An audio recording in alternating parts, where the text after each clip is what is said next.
AllBall TV. They scared, but I'm not. They don't like comentario. Y suscribe.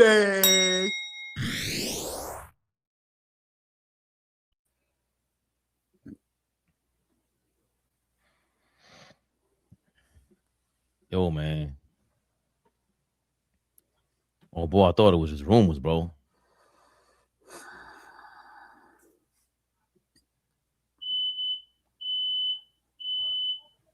I thought it was just rumors, man.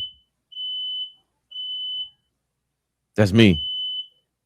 They let the smoke. They're cooking too much over here in my house. They must have got word.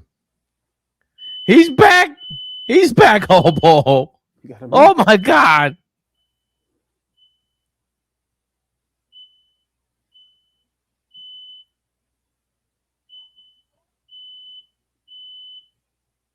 Let me mute this.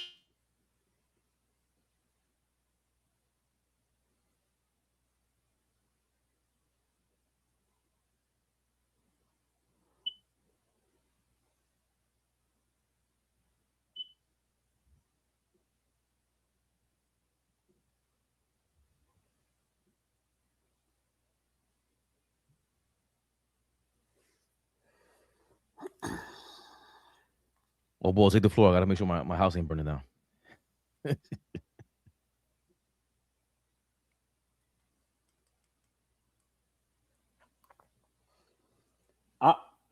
I know y'all see what's going on. And yo, no strays, I ain't gonna lie. The smoke detector batteries is insane, bro. But I know y'all see what's going on. And no, Sam Gale, nobody is secretly a fan of Stephen A. Smith. If people are talking about the Knicks, we're gonna cover it. Sorry. But Detroit Pistons fans, this is why I can't stand Pistons fans. The nigga was never really injured.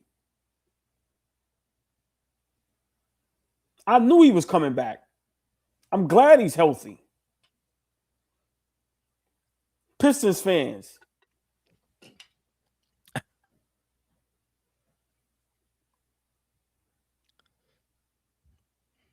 Pistons fans. That's what I'm talking about. No excuses. Cade is back tonight playing against the bum-ass Bucks. So if y'all happy with that, have at it. Y'all see what we did to Atlanta? We beat a playoff team. So if y'all want to brag and boast and show your cojones against Cade coming back to the Milwaukee Bucks, cool. But I knew Cade, like I said, I'm glad he's okay. But all you Pistons fans that had y'all panties in a bunch, y'all feel stupid now. I've been said he was coming back. He ain't listen. But am I a little worried? Hold on.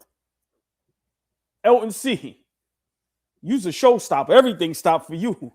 Listen, $50. I ain't do the shake in a minute. Ooh. Big shout out to Elton C. 8999 for your $50. That's half a yard. For everybody that's been outside, that's a half a yard. I got to admit, I hate the Knicks more than any team in sports history. But this fucking channel has taken over my life since October. I mess with y'all. Yo, Elton C. Yo. Nah. I'm going to read that again. Not only because you gave us $50, but because that was good.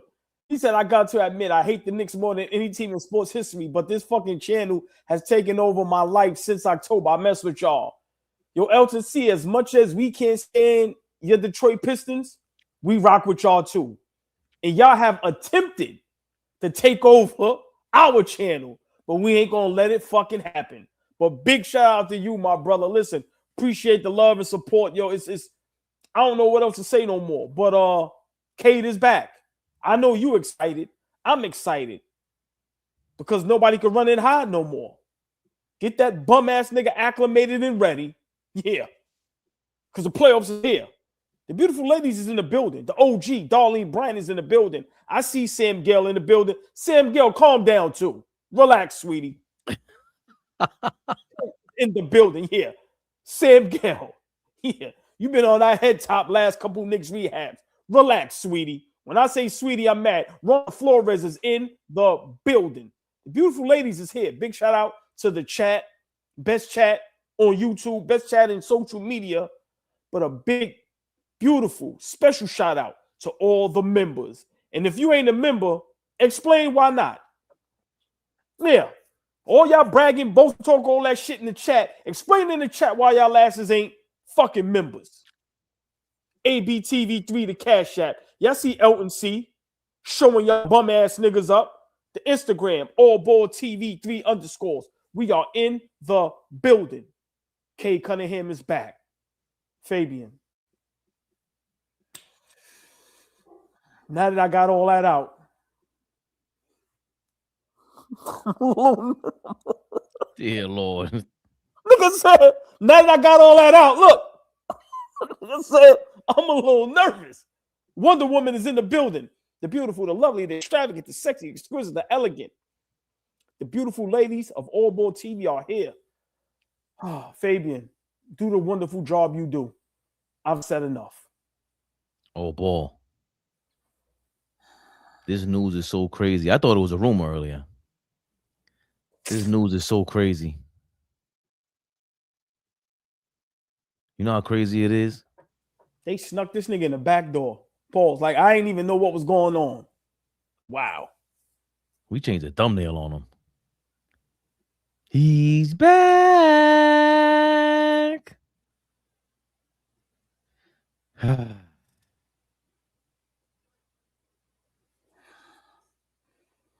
Who's coming back for us, man? Who we relying on? Deuce? Deuce is the savior of ball. The Celtics got Jason Tatum. Last year we had Mitchell Robinson. Who's coming to save us, man? Elton C. Big shout out. Elton C took over the chat. I don't know about y'all. Big shout out for the $25. We call that a quarter.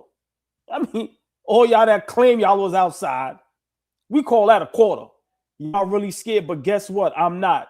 And we Pistons fans taking over y'all chat. See, Elton, I liked you for a minute. Now you're getting a little too cocky, right? You think you over here coming on this live like Cade Cunningham coming back tonight against Milwaukee. We got a trick up our sleeve for y'all asses. See, Fabian, this is what gets me mad about Pistons fans. They're going to beat the dog shit out of Milwaukee, right? And they're going to make it seem like, yeah, Cade is back and is back to championship contention. You know what this is really about, right? Y'all know when I do that, niggas, that 65 game rule, huh? Is he already eliminated from that? How many games did he play? Okay. Chat probably gets it before me. How many games Cade played so far this season? 61. How many they got left? Please check. Tonight makes so it's hold on. Does tonight make 61 or is tonight 61 plus this game? 61 plus this game. So tonight makes 61. No. Tonight makes 62. Correct. And the Pistons they got 3 games left. They got 3 games left. AllBall solves the mystery. Hey. Stop telling me I don't know what the fuck I'm doing up here. It's a coincidence that he's going to have 65 games on the dot. Oh, and it's a coincidence he comes back tonight. He caught an alley-oop tonight, too. Can't stand you niggas. Let's go, Fabian. Let's get it going, man. Hey, Elton, if you don't mind, CASHAPP is ABTV3. CASHAPP is ABTV3. He is a member already. This guy, Elton, is the man. Follow our fellow Detroit hater, the Nick hater from Detroit, Elton, become a member. Hit that Cash App, y'all. Instagram, go follow it if you want to. More importantly, the retirement fund for AllBall is in there. The secret sauce. ABTV3 is the Cash App AllBall. Jesus Christ.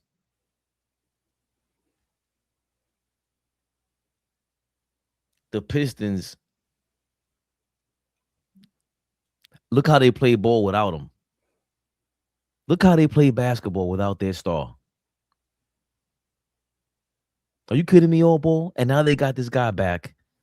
Let's not forget, he was playing better than every guard in the East. Yeah. Jaylen Brown's in the conversation. And slow down. I mean, And yeah, that's it. Yeah. The as far as guard position in the East, it's definitely Cade Cunningham and Jaylen Brown. Yes. Then you get the Brunson and Maxey and Mitchell and Harden and yeah. They didn't have a trade deadline. They had no boost. He is the boost. He is the boost. So you Detroit fans had your little panties in a bunch. Because AllBall had some funnies when he got hurt. As if you guys don't make jokes. Now what you gotta say? Your man is okay. He's all right. He was not on life support. He didn't have his smoke alarm going off. He wanted those 10 games off, AllBall. He's fooling nobody. He was going crazy.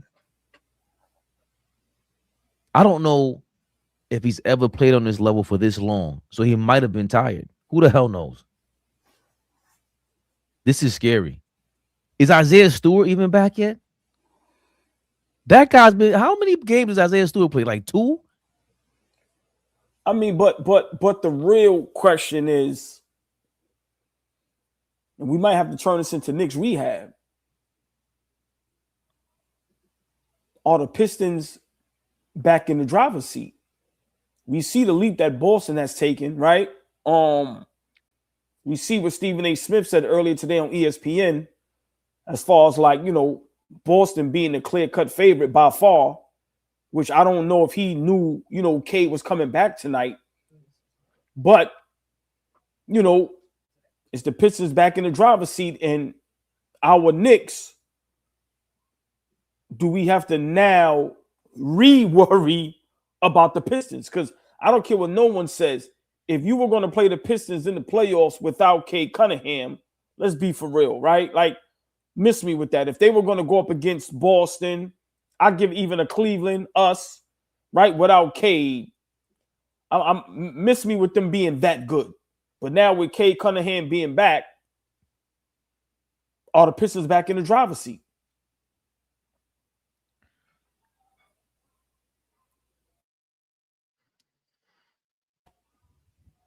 Yes.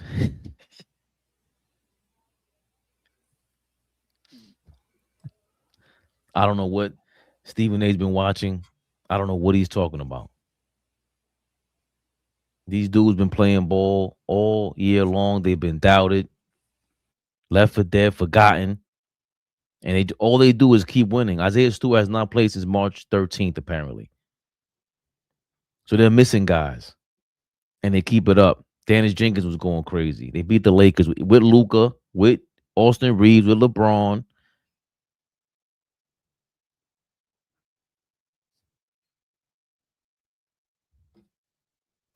Big shout out Elton Z for your $30. We call that a third. I mean, I'm sorry if I'm telling you who I was in my past life, right? But a big shout out Elton Z for your $30.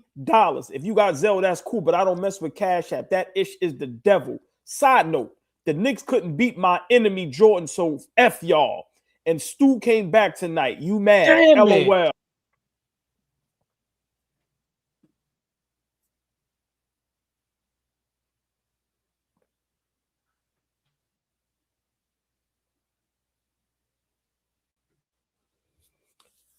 Elton C, I like what you're doing.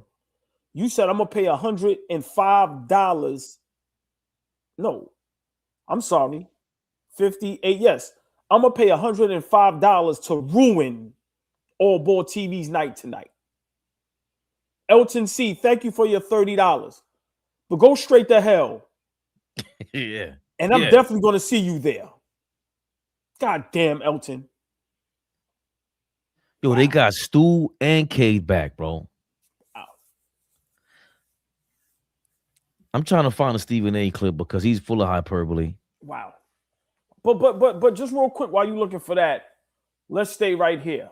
The Pistons, you know, for a while now, probably 10 plus games. No Cade, no beef stew, and they held it down. And I'm not gonna lie, seeing a clip of Cade back on the court tonight, like that team is ecstatic. Like they really like each other over there. And to me, chemistry is very underrated. And that's what hurts our Knicks. You see it sometimes, right? But this is a problem. Barney Rubble, we are in trouble. And for me, more so, when you got love for someone, when you like the player you're playing with, and you're excited that they're back, I mean, that's a recipe for championship. Like, I just got to call it what it is. I'm a little nervous. A little bit. And that's human nature, right? Because at times it's like, that's us. It's supposed to be us. That's supposed to be us on the court, smacking people around, having fun, being excited for your brother. And we are the total opposite when it comes to chemistry on and off the court. Just got to call it what it is, right? So having Detroit basically tonight showcase, yeah, we're fully loaded, right on time. As a Knicks fan, you have to be a little concerned because now, everything shifts. Everything shifts. So now it's a 3-horse race. No disrespect, but total disrespect to Atlanta, Charlotte, Cleveland, Orlando, Toronto. Get all them niggas the fuck out of here. Let's start talking for real. The playoffs is coming up. It's a 3-horse race in the East. Can some of those teams make it competitive? Yes. Can they make a series fun? Yes. But barring injury, it's a 3-horse race in the East. Y'all see I ain't named Philly. Fuck Philly. It's a 3-horse race. It's Detroit. It's the Knicks. It's Boston. And Detroit just made it very interesting. To me, they did this purposely. Not saying the young man didn't have a health scare. Glad that he's back, right? But they needed to make sure they were going to go into the playoffs fully healthy. And listen, it's going to be tough. It's going to be tough, Fabian. But I think our Knicks is still the best team. We have, out of those three, we have the best clutch player. And I think hearing it from a lot of platforms, Austin Rivers, other people, he doesn't shy away from the moment. Cade had a better season. Jaylen Brown had a better season. But who would we rather have with the ball in their hands in clutch time? Jalen Big Body Brunson. And as long as he becomes big body in the playoffs, Jordan numbers in the playoffs, Flea, which we'll see our brother Flea in a minute, I think we'll be okay. Big shout out, the beautiful, the lovely, sexy, extravagant, elegant Gail Barry in the building. Thank you for your $10. If Brown plays the right lineups, including using GTA, Kolick, and even Sohan situationally, and if JB passes his teammates open, we are good. Switch up lineups accordingly. Play smart basketball, IQ. Gail Barry, thank you for your $10. That's a great quote. That's a great comment. Fabian, Cade Cunningham is back. How difficult is the task now for our Knicks, especially from a coaching standpoint, when all of us know, depending on if we meet Detroit or Boston, 9 times out of 10, we won't have the better coach? Well, first of all, you got to deal with comments like Aaron saying, we back, OG. Sorry, Ninja. Fuck y'all. Fuck y'all. We here. I hate and love you, niggas. Yeah. Listen, the feeling is mutual. I can't stand you niggas, but I love y'all. Wow. King Speech trying to hold it down. How y'all scared of Beef Stew's 11 points and 6 rebounds?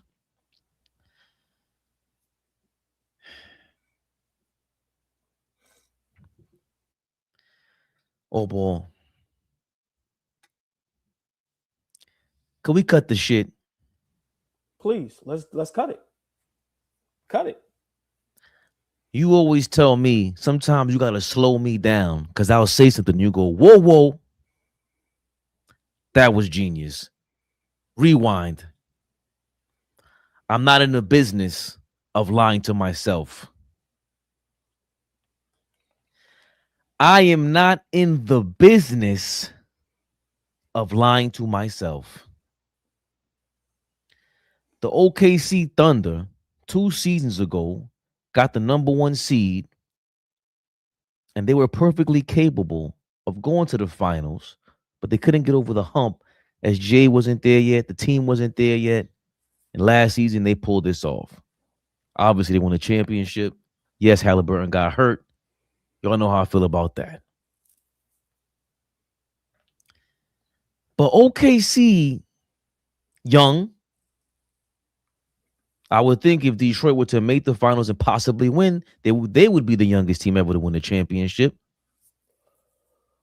OKC plays good defense. Don't get me wrong. But they don't have this style of defense, man. But hold on, stay right there. Let's not forget, OKC made 2 moves that put them in championship mode with Caruso and Hartenstein. Detroit didn't make that move.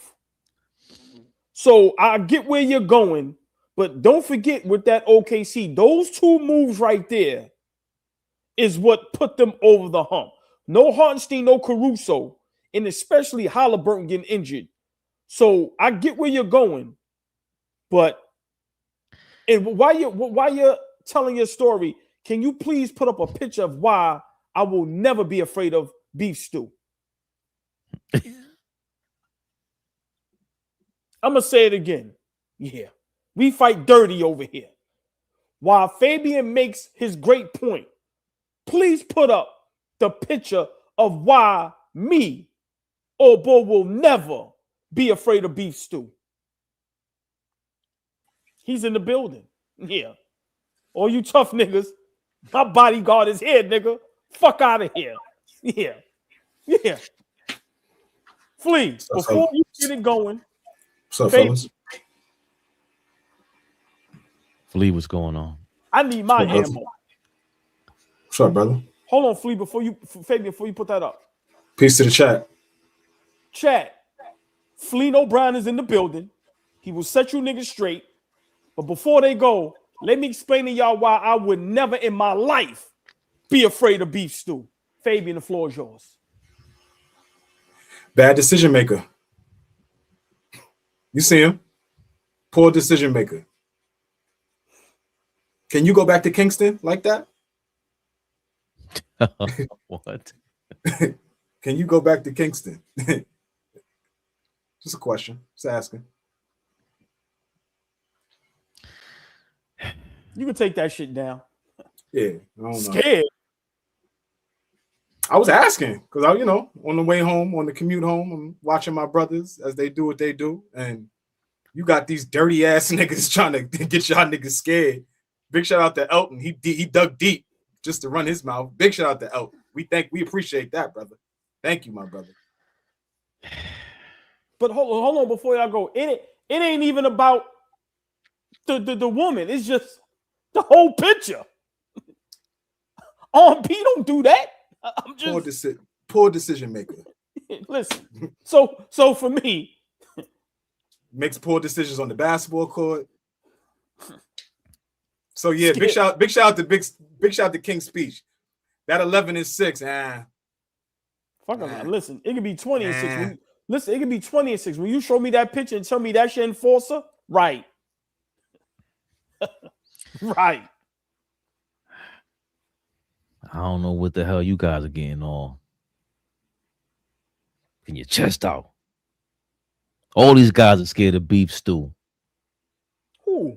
No. Ain't nobody scared of that nigga, man. I think you're sadly mistaken, bro. Ain't nobody scared of that nigga. Yeah. That's an act, bro. That's niggas seen that already. Niggas seen that same shit already. Here we go. I'm not talking about any other team. I'm talking about the Knicks. We're talking about the blue and orange. Who the hell on this team is an enforcer? Nobody. You talking about these people's spouses as if our captain don't have one of those. That wasn't the question at hand. You're talking about who he is as an enforcer. Jalen Brunson has exactly what I thought he would have. So what are we talking about? Listen, I don't even know. He's been enforcing. What is his role? King's speech with the 11. Are you stuck on 11-6? He's one of the best defenders to protect the rim, period. He does his job. Yo, man, this dude here. You don't want to hear it. No, it's not that I don't want to hear it. I don't. You tell the truth. I'm not running from it. I'm paying attention. I know my opponent. I know what I saw. I saw ass whooping from the Pistons. The Celtics, when they whooped our ass in the NBA.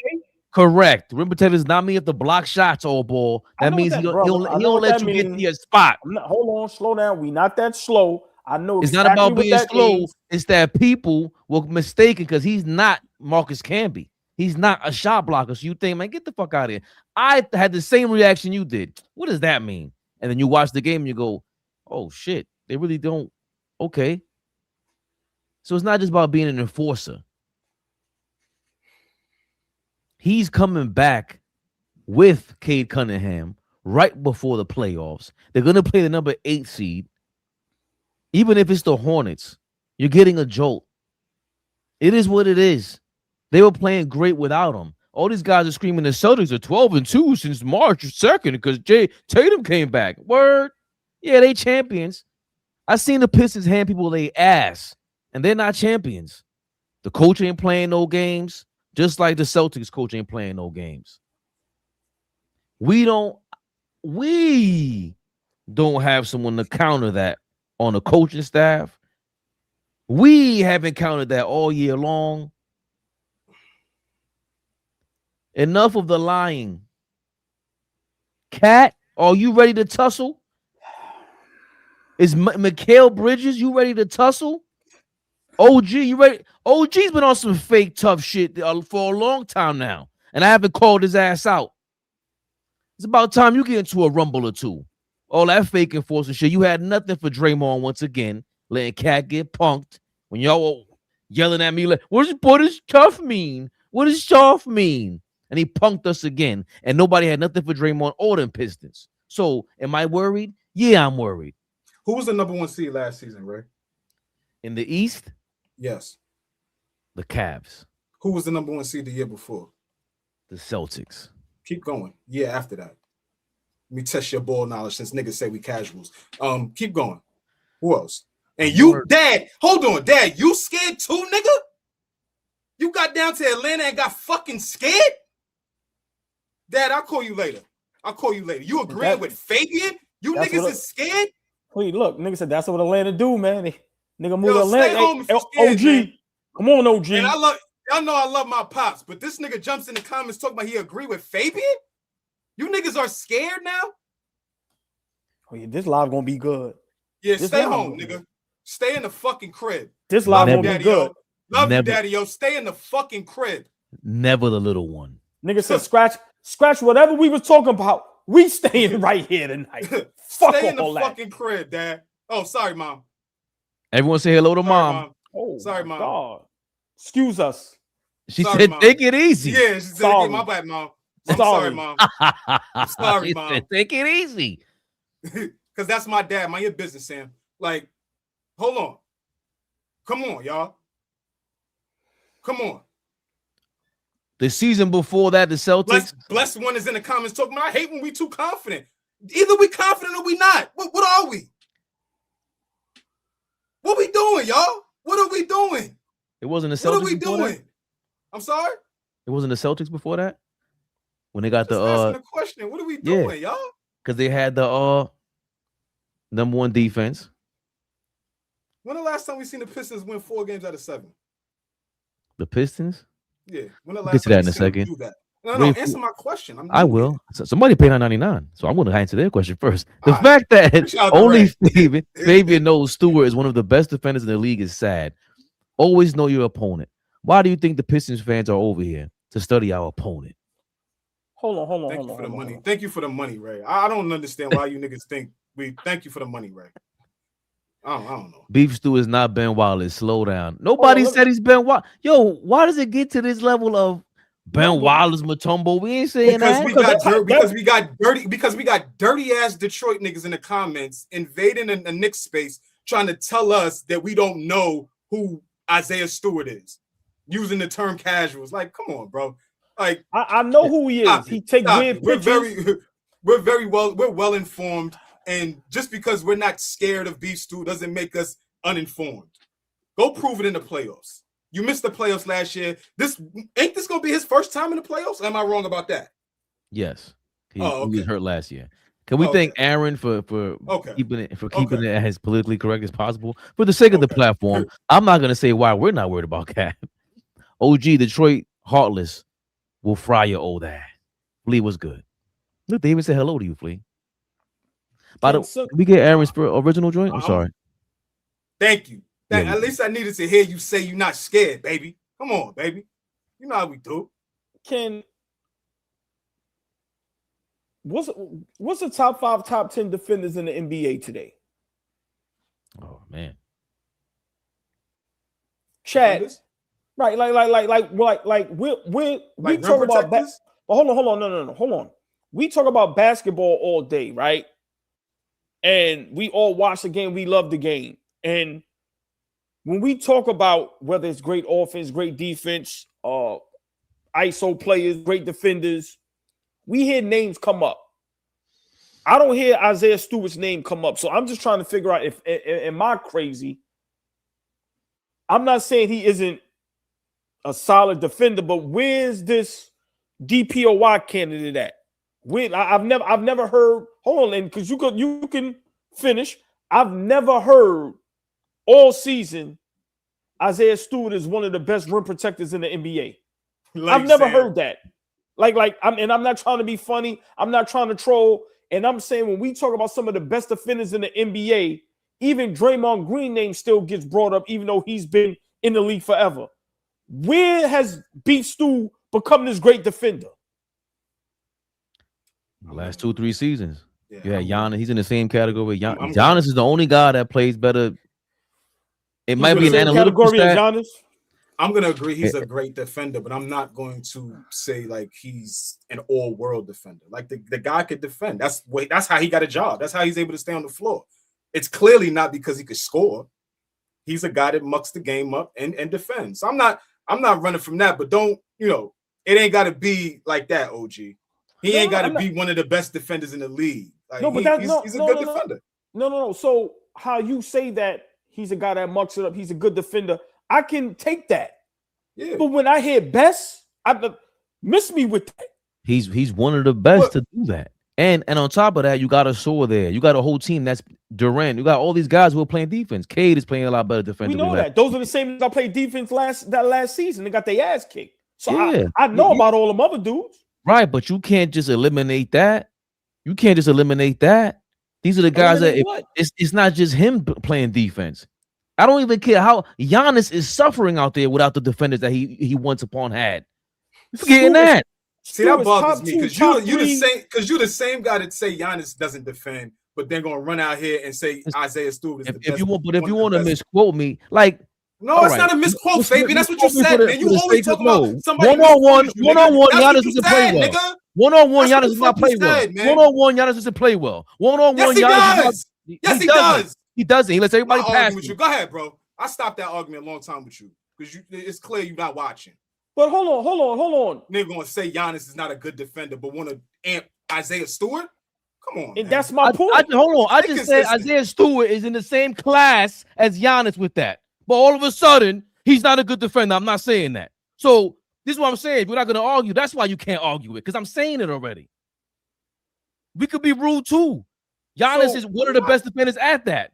I'm not being rude. I just always hated you pushing that narrative. Like, what is the narrative? I didn't say this. Giannis can't guard one-on-one. I've seen plenty of people scrape him up. Everybody scrapes him one-on-one. Off the ball, he plays better. Defensive rim protection, that's what he's great at. But that's off ball. He's coming in late. That's defense. Yes, it is. Find me 10 niggas on the ball that's gonna stop the ball. Find me 10 right now in the NBA. He's not in that category, is my point. That's always been my point. Exactly. You made my point.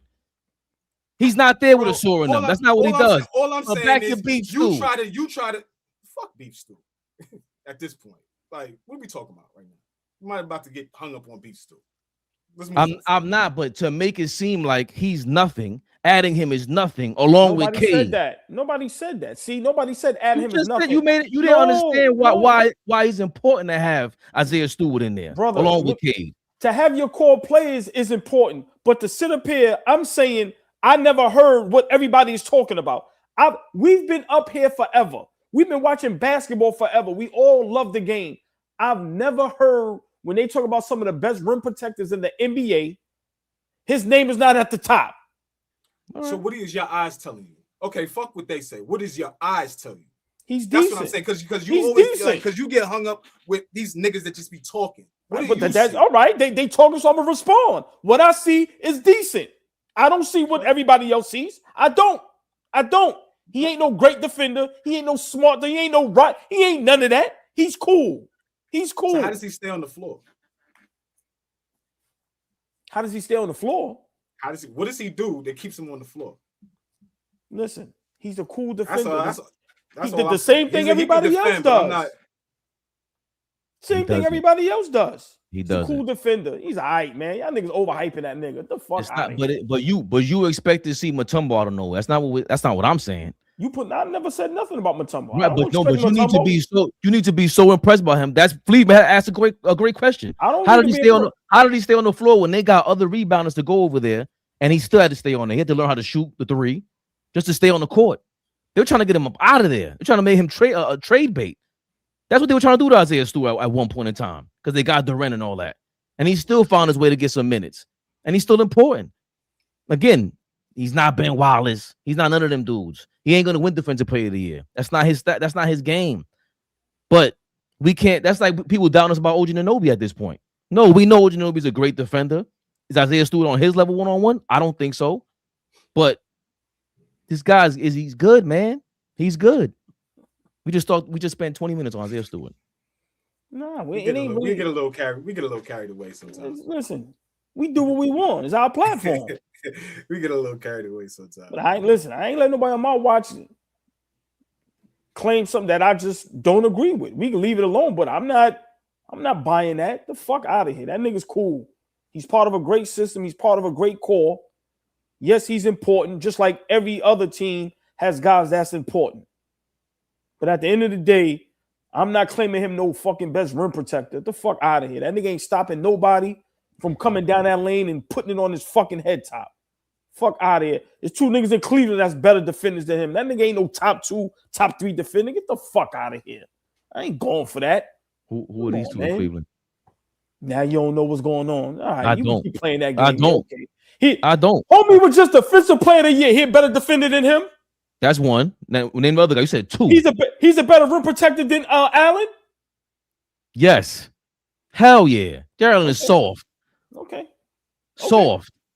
I respectfully disagree. We can move on.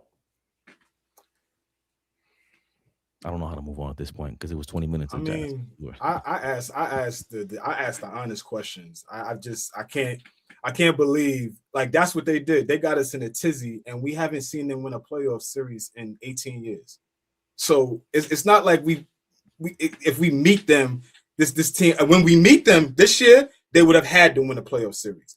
But we're talking about a team that respectfully, like we talking basketball now. Fuck the trolling and the whole Detroit versus New York shit. We're talking about a team that ain't won a series. How? And bless one, we're overconfident, nigga. What the fuck are we talking about? Yeah. How do we over?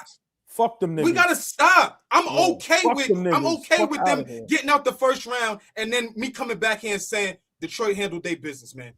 Detroit handled their fucking business. That's a real team. But how can we go off the regular season? How? I'm confused. Help this casual. Please help this casual. I'm confused. The fuck are we talking about? Well, if not the Pistons. He's that great of a defender. Did they defense drop off since he's been gone? Beef stew? No. The fuck out of here. Ray Floyd, shut up. It ain't about a championship. When the last time you seen your team advance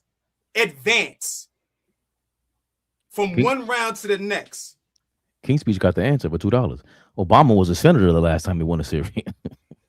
we getting into back and forth with niggas they're not even used to winning playoff series. Not even used to it. And we in back and forths. That's what I told y'all the other day. Their goals are not the same as our goals. Like, let's stop, y'all. Let's stop. Thank you. I really don't give a F. Brooklyn point guard said, not going to front. I'm with OG on this one. Beef Stew is an okay defender. Mitch is 20 times a better defender, if you ask me. He's not in his class. I don't know who's in. Close. Yeah. Close. Mitchell Robinson is in a different class than almost everybody. I don't know who's in Mitchell Robinson, and I'm serious. Healthy, he's just. I don't see anyone who could do that. And big shout out. And we up here talking about Beef Stew, and we got one of the best rim protectors, one of the best defenders on our fucking team. Fuck Beef Stew. Fuck out of here. Fuck Detroit. Fuck the Pistons. It's on and popping. Enough of this shit. Fuck out of here. Can't nobody hide no more. Your man is back. Your enforcer's back. Let's get this shit cracking. Bum ass niggas. Well, if not the Pistons, I don't know who you guys got, but clearly ESPN is pumping somebody else. Brian, because of the way Jason Tatum is looking. And as an aside, I'm very upset with Jason Tatum. As great of a player as he is, he's an even better person. Love him. Love everything about him. A superstar in this league that is just one of the classiest people that you'll ever meet. Been on this show. What I'm mad at him about is that he didn't listen to me. I said, you can relate because you don't listen to me. He didn't listen to me. You can relate because you don't listen to me. I'm very upset because Jason Tatum, I tried to coax him into sitting out the season. I said, it's an Achilles tear. You don't want to come back. You want to stay home. Just stay away. Relax. You know, they don't need you. It's okay. It's all right. Okay, you could come back next season. When I said that the New York Knicks were going to the NBA Finals because Jason Tatum had that damn Achilles tear. Damian Lillard, while in Milwaukee, had the Achilles tear. And, of course, Tyrese Halliburton, who knocked the Knicks out the last 2 years, had the Achilles tear. And, damn it, it hasn't worked out. Because this damn Jason Tatum, I mean, it's really getting on my nerves right now. Over the last 6 years, I'm just looking at this guy right now. Over his last 6 games, Jason Tatum is averaging 25 points on 46% shooting, 38.5% from three-point range. By the way, he's also averaging 10.7 rebounds and 7.3 assists. This is a guy coming off an Achilles tear 200-plus days ahead of what Kevin Durant and others came back from when they had the Achilles tear. I'm like, damn it. And they're 13-2 with Jason Tatum in the lineup. And they're in Eastern Conference best 11-2 since March 14th. Well, there you have it.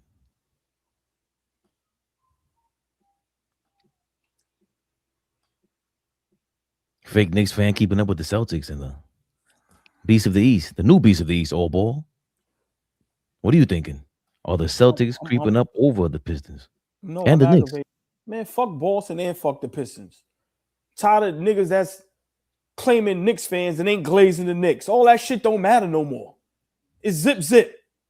Zip, zip. If we going off of history, if we going off of literal, which all we have to go on is last season in the playoffs until we get to the fucking playoffs. Who beat Boston last season? Who beat Detroit last season? Fuck is we talking about? Fuck Jason Tatum. I don't care about him being a nice guy. Fuck is we talking about? Break down some shit, nigga. Analytics some shit. Analyze some shit. Fuck are you talking about? I like what you did there. I'm sick of this shit. We are the team that just was in the Eastern Conference Finals. The same glaze, the same confidence that everybody had with Detroit last season, they have this season. What happened? Big body Brunson in Thompson's fucking face. Between the legs, send you bum ass niggas home. What happened in the semifinals? We was up 3-1 on them bum ass niggas before he got hurt. Yeah. We ain't even need the 2-shot Dillinger for that nigga. Fuck out of here. Fuck is we talking about?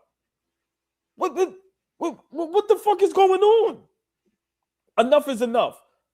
Respect the Boston. Jaylen Brown is having a great season. But no, they are not. It's no, how is it a gap? 1, 2, 3 is right behind each other. The fuck is Stephen A. Smith talking about? Enough is enough. Call this shit how it's supposed to be called. Nothing matters no more. The regular season is over. So you know what you have to go off of? Data from last playoffs. That's what you go off of. And you know what the data says?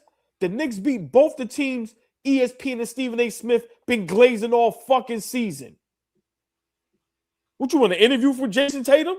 Now you joking and playing what's up with these niggas? Nah, man. No. Fuck out of here. Nah. Shit getting real. Yeah. Get my panties in a bunch. Shit getting real. Playoffs is here. Tired of niggas talking. Tired of niggas acting crazy. I'm tired of people being blind. I don't care how much you hate the Knicks. Call it fair. We were 2 games away from the finals. So until someone beats us this season in the playoffs, that's what you have to go off of. So what gives me a reason to think Boston is going to beat us or Detroit is going to beat us when we fucking beat them? Now, if you break down the game and analyze the game and tell me what you think, whether it's from a coach's standpoint or whether Cat and Brunson can't, break it down. But don't just because Tatum is back now, or it was back last season. And what happened? Detroit had Cade Cunningham and Assault Thompson them last season. What happened? The fuck out of here, man. Yeah, we here now. Yeah. Y'all thought I was mad before. It's all you getting till June. Fuck Boston. Fuck Detroit. Fuck whoever else is going against us. We here. Motherfuckers. Great breakdown, OG. Flea, the Celtics. Nigga asked for a breakdown. He went crazy. I love it. Stephen A. said the Celtics are 13-2 since getting Jason Tatum. They have won the championship. To it, your point is always there were steps, and they took them. They accomplished them, and they're here. Even though the Pistons are the number 1 seed, even though the Knicks have been in the conference finals and beat them last year, Celtics getting a lot of momentum. What are you thinking? I can't get caught up in the, we having fun with the comments. So big shout out to everybody in the comments, but we can't get caught up in I let OG do that tonight. That's my I look at him as a big brother. I let him go crazy. I'll kick some shit. I think Boston is proven to be the honest favorites to come out the East. They're well coached. They have two guys that have done it. Like, they are battle tested, right? I talked about this morning. Like, since they walked through the door, they've been playing in important games. So for him to come back and it just kind of looks seamless. Yeah, like I said, last night, Brown had 35 on 29 shots or something like that, and Tatum had 23 on 15 shots, right? So it's not like he's coming in and trying to regain the number one spot. He allowed Jaylen Brown to, like, be the guy this year. Like, that's big stuff. That's huge stuff for me. And they got all them guys over there that just know their role and played at the best of their ability. So for me, I think, everybody's on this scared train tonight. Okay, if I'm concerned about any team in the Eastern Conference, it's the Boston Celtics. Yes, we beat them in the playoffs last year on the road, came back in both games. I don't think a team like that is going to allow that to happen again. I don't think we're going to catch them off guard again. I don't think that this Knicks team this year is good enough to walk them down back-to-back times down 20 on the road. I don't think we're good enough for that. We're not as tough as we were last year. So we're a little more skilled. The offense, obviously, when it's playing at its highest level, looks a lot better. It's a little more creative. It's not as basic and boring and stagnant as the Tibbs offense. But Tibbs had a culture here. We were going to fight, scratch, claw to try to get a W. Against Atlanta was the first time for me this season that was a gritty win. Yeah, we came back down against Houston, but we kind of walked it. Like, Atlanta's game was gritty. We had to make play after play after play. So, I just think the Knicks should be concerned with every team. They can't come into any series, with their head too high. We got to play good basketball every series, every game matters. But I think we're capable of playing good basketball. So there's nothing to be afraid of. We need to go into these series with confidence, play our game, and rely on our defense and rebound, and then we're going to be in every game. There's no juggernauts in the Eastern Conference. There's no OKCs in the Eastern Conference that if they punch you, it's hard to get up. There's none of those in the Eastern Conference. I just think we match up well against the Celtics. I don't see, like, even with Tatum, like you said, we beat them last year in the playoffs. We beat the Pistons, but to me, they got better. The Celtics, I don't know if they got better from previous years. Like, I don't know if they're in championship form from years past. That's my whole thing about this. Like, I get it, Tatum is nice, but he still hasn't proven that he's the go-to guy in crunch time. He ain't proved that to me ever. And he had a bad finals when they won. So you can be had if you're going to keep that up.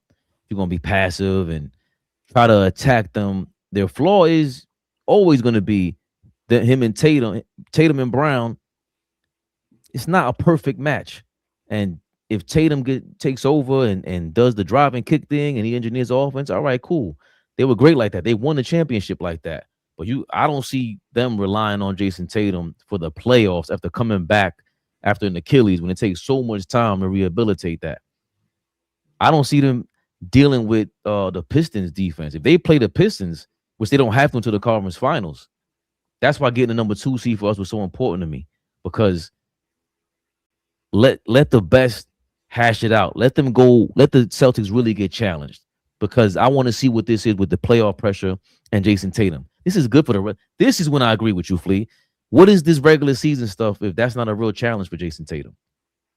This is going to be tough on him in these playoffs. Like, Cade just missed a couple games, several games, and now he's coming back. But he was playing all year long. He's not coming back from an Achilles. I don't believe in him. Hold on. There's basketball happening right in front of you right now. It's about 15 games. It's about a month of him on the basketball court. What makes you think that's not going to translate over to the playoffs when there's no back-to-backs and it's virtually the same team? There's no readjusting to the offense, to this, to that. It's virtually the same team. So you not confident that Tatum is going to be good in the playoffs? I just don't. I think it's better. It's a bigger challenge to deal with these kind of defenses. The same team you see for 7 games, they're going to put pressure on you. They're going to put a body on you. Now they're really going to challenge you. You're seeing a different team every night for the most part, and just adjustments. The coach is bringing out a different maybe a different defense, a different look every night. Yeah, okay. And the same team. So Atlanta is starting to creep up. Even Orlando gave them problems. I know that they're struggling this year. They took a nosedive, and they might not make the playoffs because they gotta secure the play in. But I can see some matchups against the Celtics where you can go 5, 6, 7 games. That's a fact. That's a fact, Dad. Big Fleece, OG Fleece said the Knicks need y'all energy. You damn right. Well, we've been sick of that. We need that. You damn right, Dad. It feels like they don't, man. It feels like the Pistons do. That's why I don't understand the whole Celtics. Oh, it's great. It's good for them, but I don't see how they're gonna give us. I'm not scared of the Celtics. I respect them. I respect what they've done. I respect 2 All-NBA players, and Derek White is amazing. Pritchard is nice, but they had Horford. They had other veterans in there that would really pull through for them. They don't terrify me. They don't put pressure on me. There's no. Again, I think the class of the East right now is the Pistons. Like the way they play defense, that's pressure for 48 minutes for 7 games. You got to beat them 4 out of 7, not just two games, not just 1 quarter, not being consistent the way that we played. Nah, the Pistons are playing that same defense against everybody. It didn't matter who it was. I don't see Tatum handling that, so I can't see them being just jumping over the number 1 seed when they haven't done so in all year long. I mean, I hear what both y'all saying. I think at this point, being the number 1 seed don't mean shit. I'm very surprised that a lot of platforms that talks Knicks aren't giving the Knicks some props for, and Flea alludes to this a lot, right?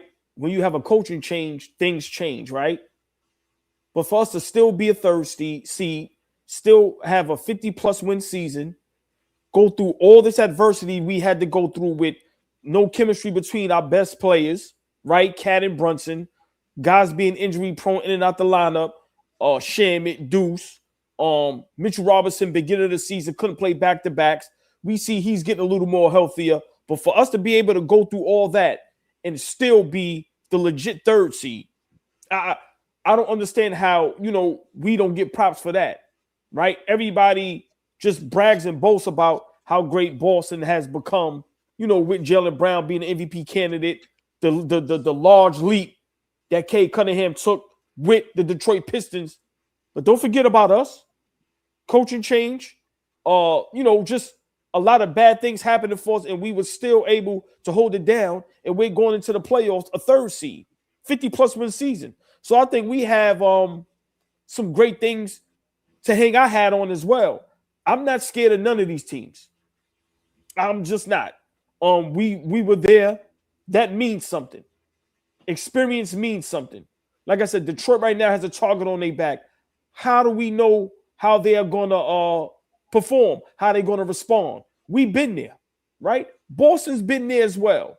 So for me, teams, we're going to have to earn our respect in the playoffs as we have to every season. In every season, what we do last season, people didn't give us a chance against Boston.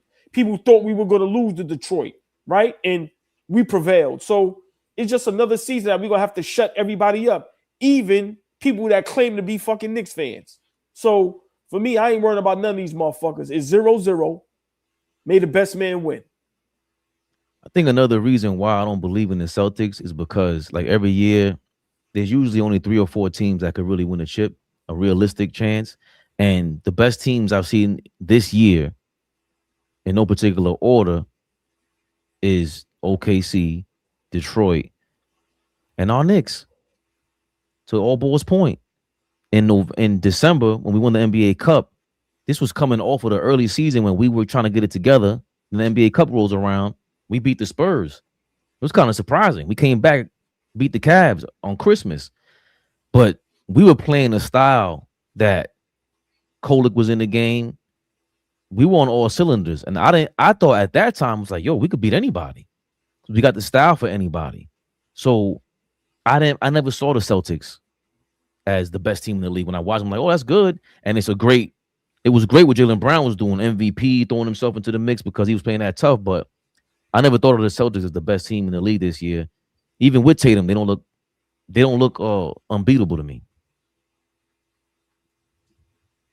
Last year, the Cavs were the number 1 seed.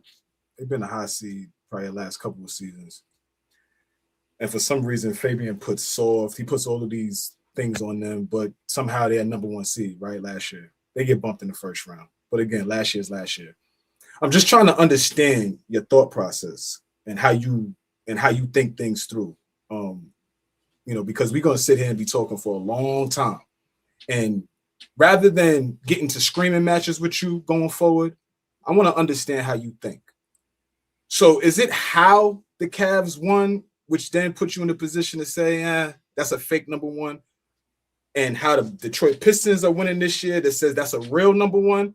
Help me understand what your criteria is, how you see this, because for me, I just always say you got to win in the playoffs. And then when you do it, that's what OG said, you earn the respect in the postseason.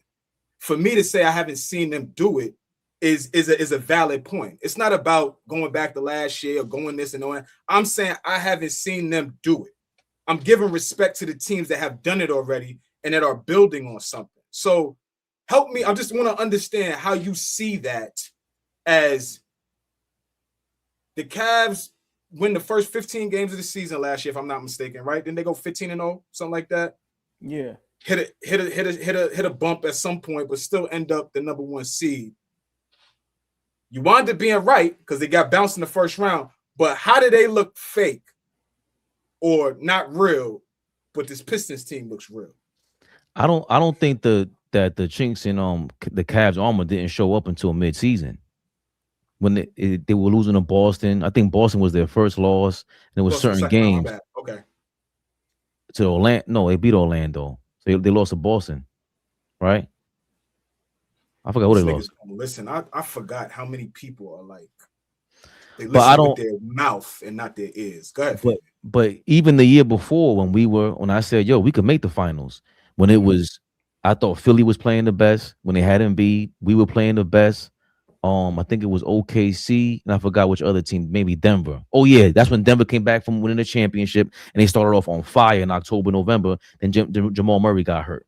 So those 4 teams, despite the record, I'm like, oh, I've seen them at their best, at high cylinders. I don't see people on that level. It's more of a power ranking than it is those standings, because clearly the Cavs, to your point, Detroit got the regular season momentum right now, and Cleveland got bounced out in the second round last year.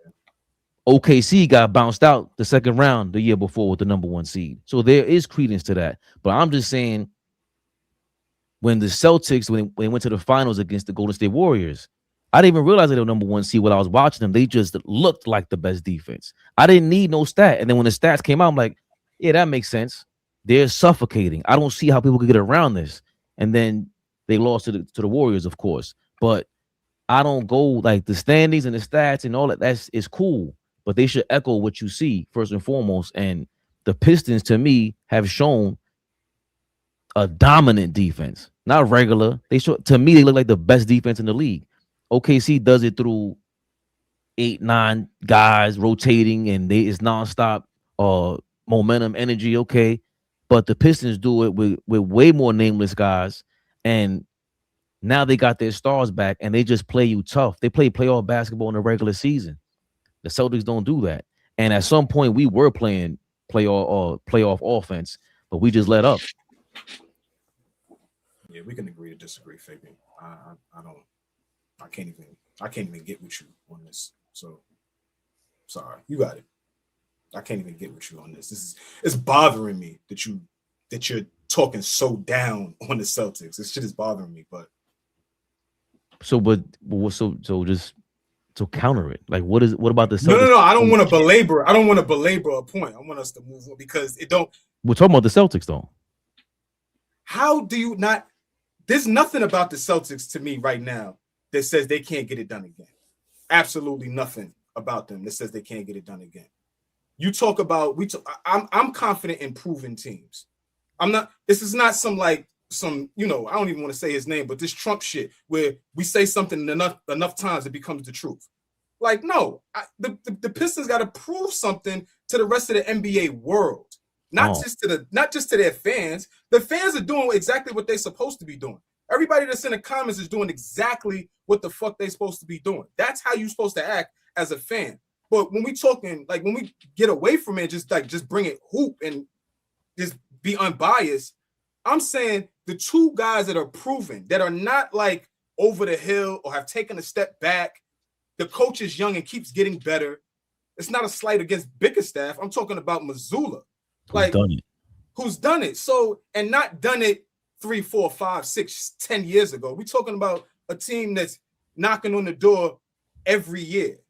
So I can't get with Boston not being ready. When the playoffs come, it's a completely different animal. A lot of teams see that when they get there. So I don't know. I don't see it like that. I see what you're saying. You're interpreting what I'm saying as that they're not ready. No, the Celtics are great. They've done it. Everything you said is a fact. What I'm saying is that the Knicks and the Pistons have impressed me more during the season. They played a style that can outmatch that. Everything you said is true, and I'm more impressed with the Pistons and the Knicks when it comes to the playoffs because I think the Pistons have an ingredient to stop whatever you really want to get done in a 7-game series. Anything you want to get going with Jason Tatum and them, they're going to bump you out of it. And the Knicks, offensively, they can keep up with the Celtics. I don't see what they're going to – y'all could go average 60. We got the guys to keep up with that. And I like our role players better. 1 through 9, I like our team better than the Celtics. So it has nothing to do with the fact that the Celtics aren't proven and that they're not coming with the Celtics style from the last several years. They got that, but they need a little more, in my opinion. That's what I'm saying, especially to beat these two teams who've the Pistons got better from last year, and the Knicks are pushing to go to the finals for once. And we saw this year, even though it's the NBA Cup, we handled the Spurs twice. Celtics got some impressive wins, but I'm more impressed with my squad. Yeah. Playoffs is all about coaching too, all about adjustments, all about game-to-game changes and things like that. And, I'm not confident in Mike Brown making game-to-game adjustments. I am more confident in Mazzulla. I am honestly more confident in Bickerstaff making those in-game adjustments. Brown got to prove to me that he could coach like on the fly when shit is like, oh shit, how do we counter this? When we play Detroit in the second round or the conference finals, and we in the game, we in our minds saying if we take Cade out of there, who else is going to score for them? But then Dennis Jenkins gets hot. But then Tobias Harris turns on, and then and how do you count? What are we going to do then? Right? My thing was I don't think Detroit has a second guy to go to if they take Cade out of the game. But we don't know that. If it happens, is Mike Brown in a position to make an adjustment? So for me, coaching matters way more in the playoffs than it does in the regular season. So I know you're saying we didn't say nothing about Mazzulla.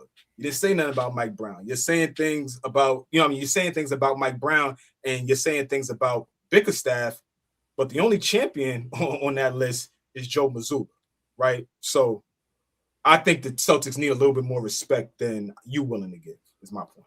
But why does it turn? This is the part that I don't understand. Why does it turn into I don't respect the Celtics?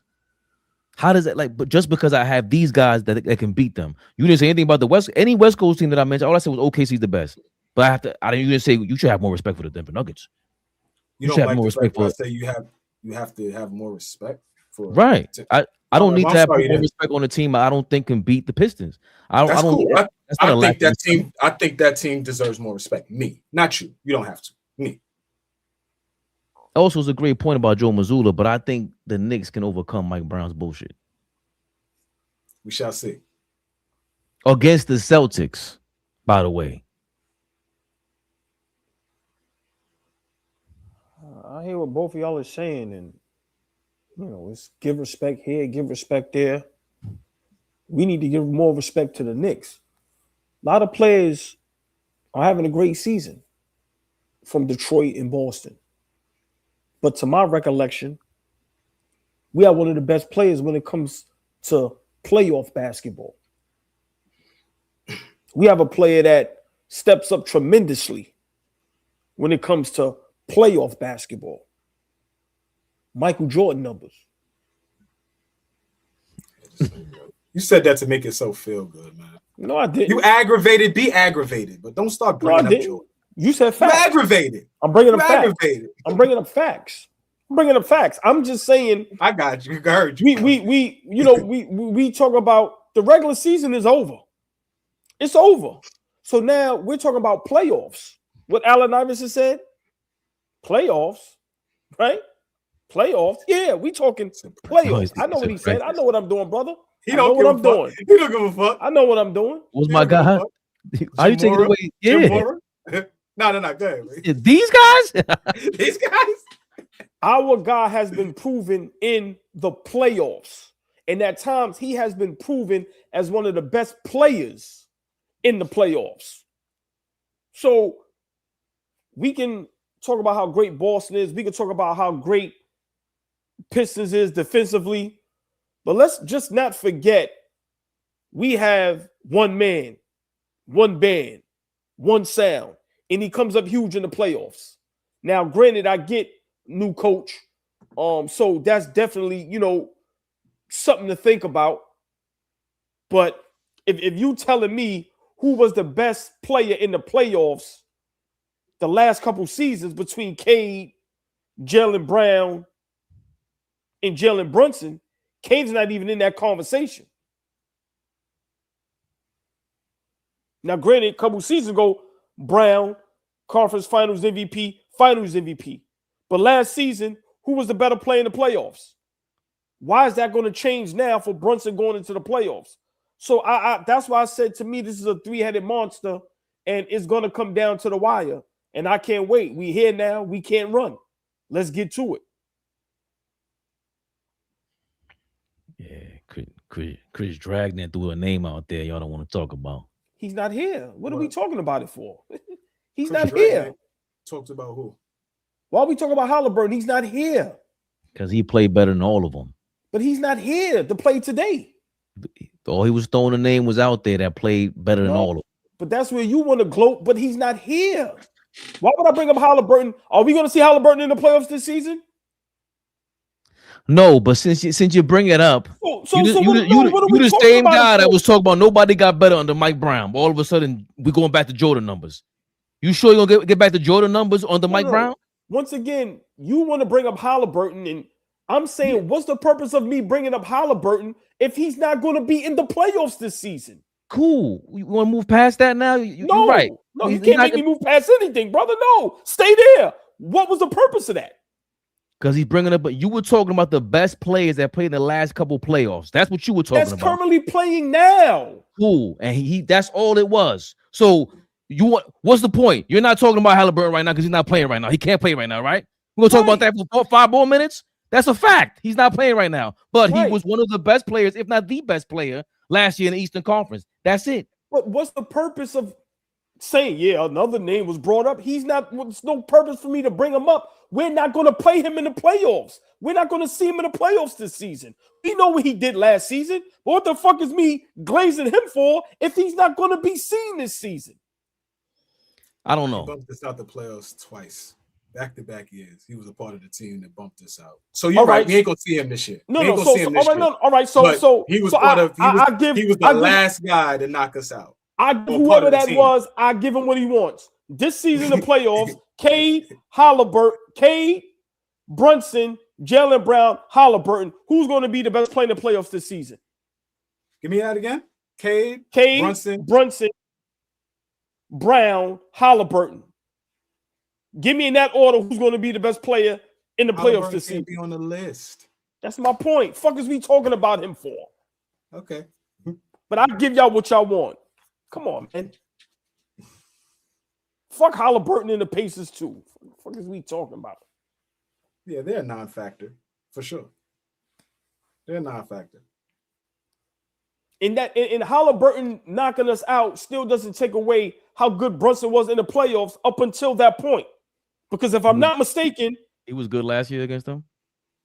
I said up until that point. Did you not hear what I just said? We are all very smart up here. I said Brunson up until that point. Yo, we all know what that means. Getting real aggy over nothing, bro.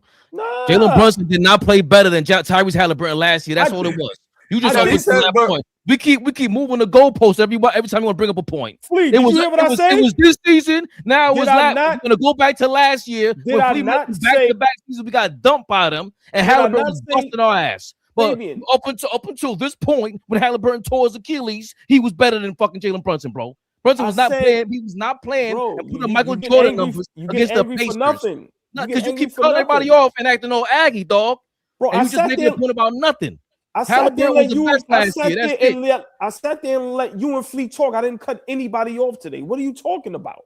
I was trying to move on. You got man, but we talking about players from this year. You stuck for 5 minutes. Yeah, I know. Listen, it's not gonna work with me, bro. I'm not trying to make nothing work. What are you talking about? I said, bro, because you getting upset. Because Halliburton is your guy. I don't care about none of that. I said Jalen Brunson was great up until that point, up until he played against the Pacers. That's what I said.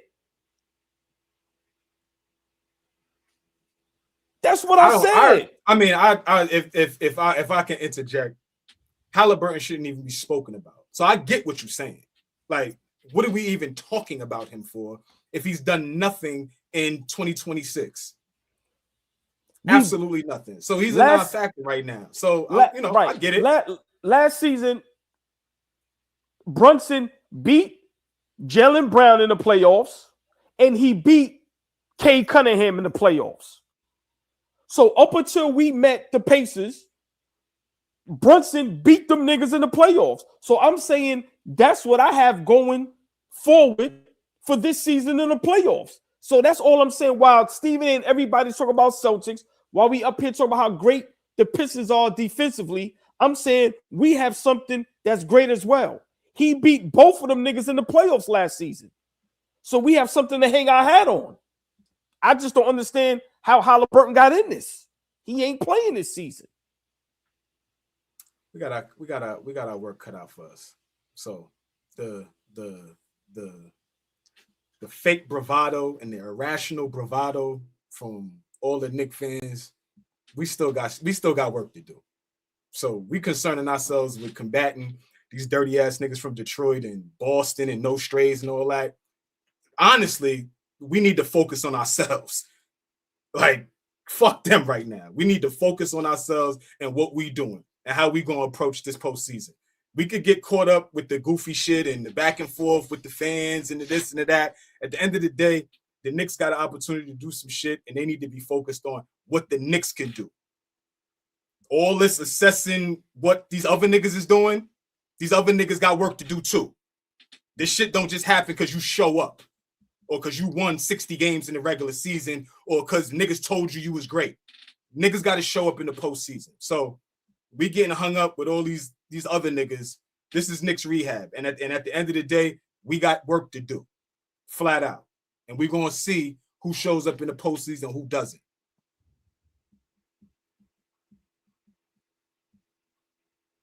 I don't know what's next. We can move on. I'm saying, this is the first time in a long time we let these niggas gas us today. It got us all out of our funk. This is the first time in a long time for niggas that ain't new here. We let these niggas, that's why I call them dirty as hell. I don't think it was them. It's just, listen, man. Stakes is high. Got these niggas thinking we broken up. If you ain't new here, this is how we've been talking for years. For years. If you're new here, you ain't did shit. But it ain't regular shit. It ain't. The chat ain't ramping us up. I mean, it's just listen. The stakes is high. It's playoff time now. Listen, we want our Knicks to be in the finals because we know if some dumb shit happen, we're going to be trolled. It's going to get out of control, and we just amp for our team. And for me, I'm just now it's playoff time. The regular season is over. There's no need to harp on that no more. Let's see what happens. But it's just, listen, shit real right now. Ain't no funny games. Playoffs is here. Anything can happen. We lose in the first round, it's going to be a disaster. So, like you said, Fleet, you know, we got work to do. Yeah. We got work to do. Yeah. Eat what you kill, kill what you eat, or eat what you kill, whatever the term is.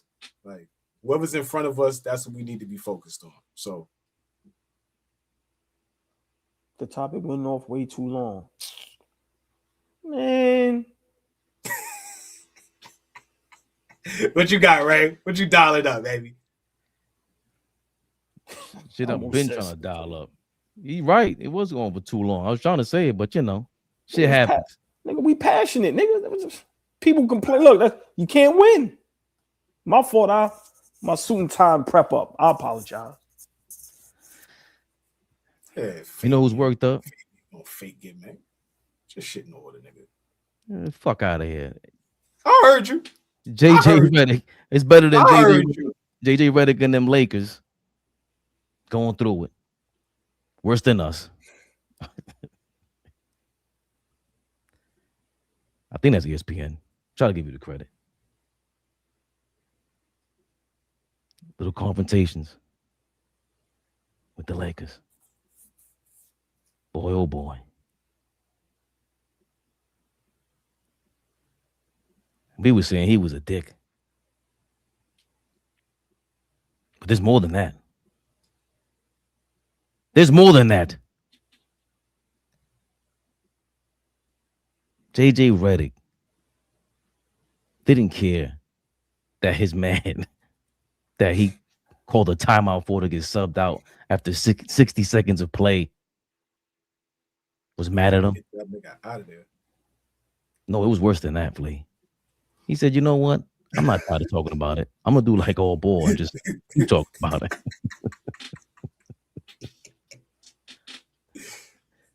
JJ Redick post game after calling out Vanderbilt. We're benching him, but I think he had every right to. Because Rui didn't do his job, and so took him out of the game. I'm not. We've got to find 9 guys that are like all in on us fighting. What led to the exchange between you and Jared Vanderbilt early on in the second quarter? Just the confluence of things. Again, it's not again nothing personal with him. Normal stuff from my end. I think for all of us, being undermanned and we've got to scrap and claw. We've got to all be on the same page. We got to be great teammates. We got to all play hard. Called a timeout to get him out of the game, and he reacted. But again, normal interaction for me. I said, ain't look normal to me. JJ Redick going crazy. A lot of pressure on him because, he was thought of to be a podcaster, LeBron's boy. And now his former co-workers have spoken up. Stephen A. Smith. He has some adjectives for JJ Redick. Standing coach. If you give him the personnel, he knows what to do with it. He knows how to capitalize off of it. Let me put myself on Front Street. And let me make sure that I'm looking at Wendy when I say this as well, and Doggy. JJ Redick and I worked together, a couple years in my first take and all of this other stuff. A lot of people looked at JJ Redick and they felt like he was an asshole. Let me be very, very clear about that. Yes. Let me tell you something right now. That might be true. It's a compliment. The man doesn't suffer fools. He doesn't play. And the one thing that you're not going to call him is a liar. Not going to call him a liar. Okay. But that's interesting to me because Kendrick Perkins and them, they were kind of echoing that last year when he got the job. And the one thing about it is that we talked about, I don't say ad nauseum, but we talked about it before. All right, it's one thing to be on ESPN and get worked up like that, be on YouTube and get worked up like that. But I don't know if the players are going to like this. And I like that Jeff T responded to it because he used to play ball. And He has something to say about JJ Redick and the Lakers. Pull up on JJ. Get out the tunnel. Get out Damn, this you ain't conversation, that bro. bad, bro. You can't do that, cuz. You traded next Get out the summer, circle. buddy. Yeah, he out of there. Yeah, he did something wrong. Oh, he was did that to an NBA player? Wow. JJ an asshole a little bit. You don't fucking around. Then his thoughts on DeAndre Ayton after the game. Practice for the Dallas game that you're gonna ask DeAndre to do some Hearing different that. things. What's Great boy, the Lakers. Yeah, is the age of my boy. won't be part of this. He won't be the coach next year. He's an asshole He is sick of this shit, He's gonna get fired. for sure, bro. Damn. and he don't even deserve to. 'Cause it's not his fault until his best players got hurt. Yeah, I What don't I'm think they're saying gonna is, fire him. Nobody, like, people are gonna stop liking him. you can't do that, bro. As long as Luka like Can't you, do good, that, but A fact. Why you can't catch the ball? and he don't look I mean, I like he's get it, but you enjoying can't this no say that. more. He about to go back to pod. He Yes. said, yeah, he's struggling to catch the ball. Like, you can't say that. Basically saying he's sad. Damn. I mean, but what if we passing you the ball, you're not catching it? Either way, I got the clip that I wanted. Oh, boy. Music to your ears. A player, NBA player, former. Jeff Teague saying, nah, man, this act won't cut it. He's gone. What you thinking? Remember, I never know what I'm talking about. I've been right all along. He should have never got the job. He is an asshole. Paul Pierce said it a while ago. Nigga sounds smart. That don't mean you smart. He comes off very arrogant. I'm sorry, he just does. I don't like people that, yeah, you can be smarter than me. That doesn't mean you're better than me. He comes off like that. And when you have players, we could not like Jeff Teague or like Jeff Teague. We could say whatever we want. He knows the game. He knows the ins and outs because he was a player. He was a solid player. So he knows as far as coaching and relationships and what players like and don't like. And he says something that everybody's going to gloss over. Nigga don't look happy. Nigga look miserable coaching. Every time you see JJ Redick, he's never smiling. Listen, man. The dude is in over his head. Simple and plain. He's in over his head. This job, to be a Lakers coach, to be a Knicks coach, to be a coach for some of these big cities, these teams, and especially having to coach LeBron James and then now Luka Doncic, dog, at the end of the day, you know, Stephen A can try to defend his guy as much as he wants. We all know who the hell goes from having a podcast to being the Lakers head coach. Not the assistant coach. Not the coach for maybe the Wizards. The Lakers. And when you don't do well, everybody tries to defend you.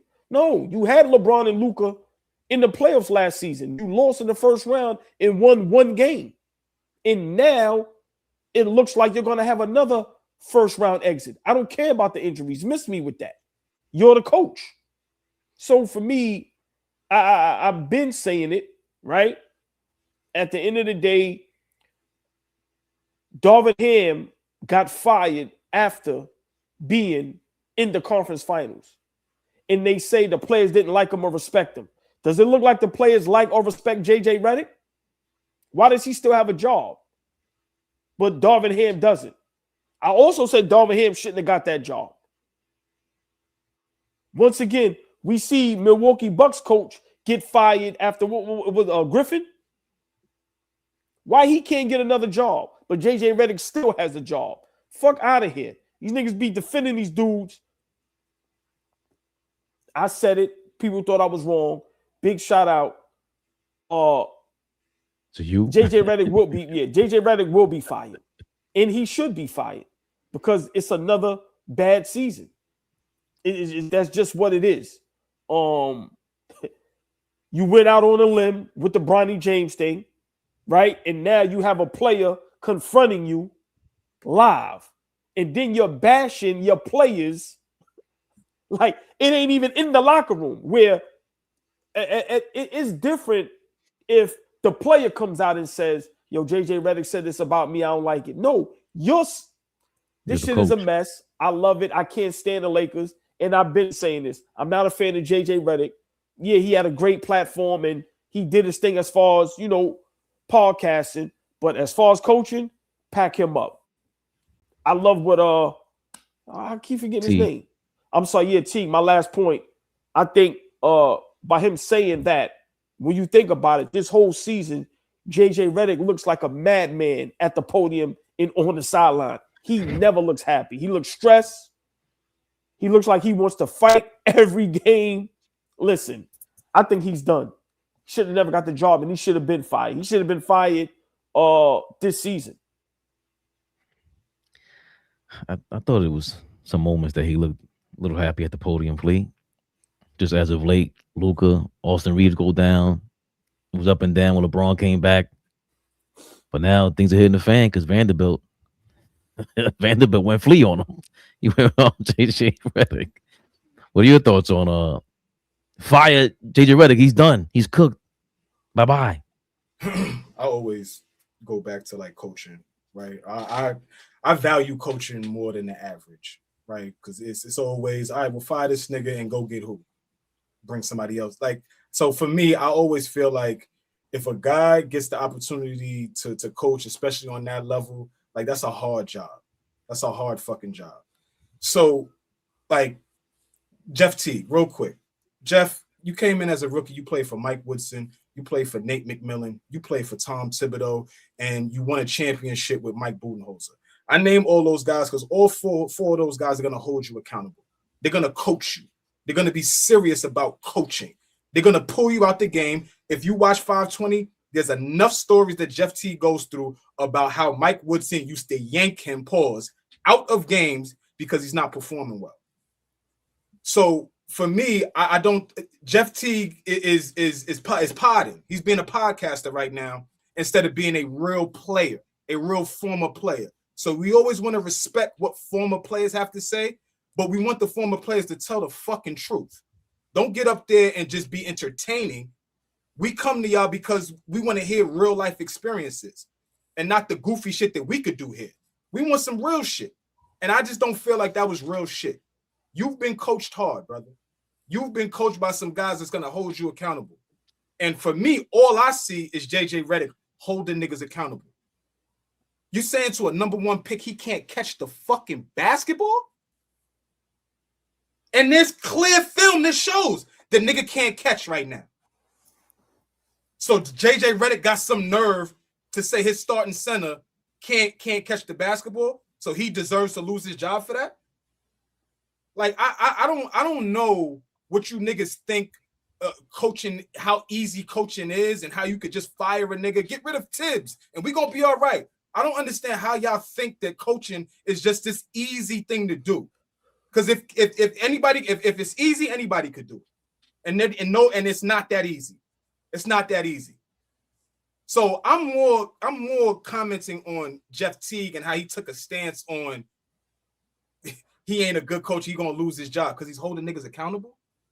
Jared Vanderbilt couldn't get into Jersey for 3 years. He was robbing LA for years. And now you get an opportunity to play. You're not doing your job and you're mad because you're getting called out. These niggas don't want to be coached this year. I mean, in this NBA. These niggas don't want to be coached hard. These niggas don't want to be told, yo, you need to be better here. You need to be better there. I'm over niggas acting like you could just fire somebody and bring in the next guy and it's just going to change everything. That's old and I'm tired of that shit. JJ Redick has won back-to-back 50-plus games with having no experience, zero experience as a head coach. Poor playoff record, for sure. Can't run from that. So you're going to fire, I'm not a Lakers fan, but you're going to fire him and do what? So what should they do? Keep him? For me, fire him. No. I didn't say keep him. You said he should be fired. A lot of people say he should be fired. Fire him and then what?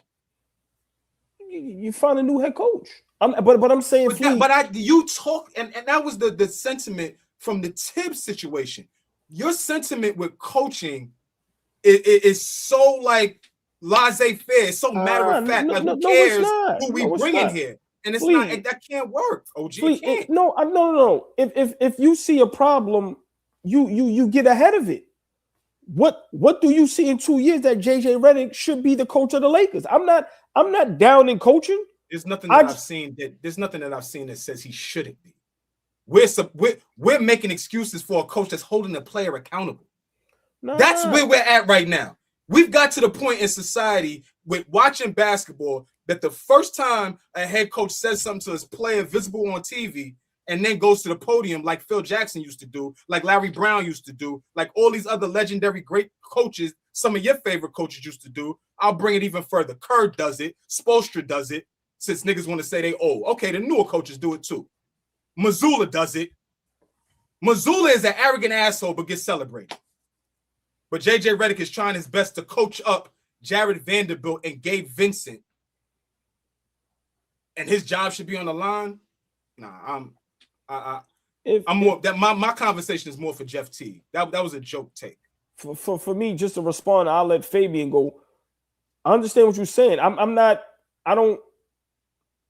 You're 100% correct. You're not wrong, but those coaches that you name, I know it sounds silly, but those are Hall of Fame legendary coaches that won. And then no, I understand what you're saying, but if you have a team that has two of the best players in the NBA and you can't get them over the hump, and it just looked like he's having a difficult time coaching. It just does. Hold on. So he should have walked in there and won a championship from the word go. No, shouldn't have lost in the first round and won one game. No, Flea. I'm not saying he should have won a championship. But if you're the coach of the Lakers and you have Luka, you have LeBron, and then every year that you've been there, which has only been 2, okay, you need a center. You get them a center. Austin Reeves has ascended as a legit third guy, right? And you're still not championship contention. People still talk about the Lakers not. They were a 2 seed to start the season. Injuries hit them, and now they're a different team. All right. You talking facts? I'm saying the facts, and now we. Even without the injuries, people still didn't have them being a good team in the playoffs. People still had them. No, I'm not saying they have to be championship. People had them not even getting out the first round. Yeah, but it's also the matchup in the West. Like they don't play no defense, even with Luka. I get why it became news because Vanderbilt pressed them, but I didn't understand why Vanderbilt was pressing him. I forgot that he didn't play for 3 years or whatever it was. And I just don't. The only thing I don't like is that he doesn't press LeBron like that. And I understand with Fleet what you're saying. He's a superstar and that's LeBron and whatever else comes with that. Like, does he have to? Like, I think you do when you treat everybody like that except him. I think that's a major issue. Like you mentioned all these names. I don't think they wouldn't. Spoelstra, Kerr, even Ime Udoka's out here. There's a lot of guys that are starting to really coach these guys up, and we're not talking about it. Ime really he's calling out Sengun every other week, it feels like.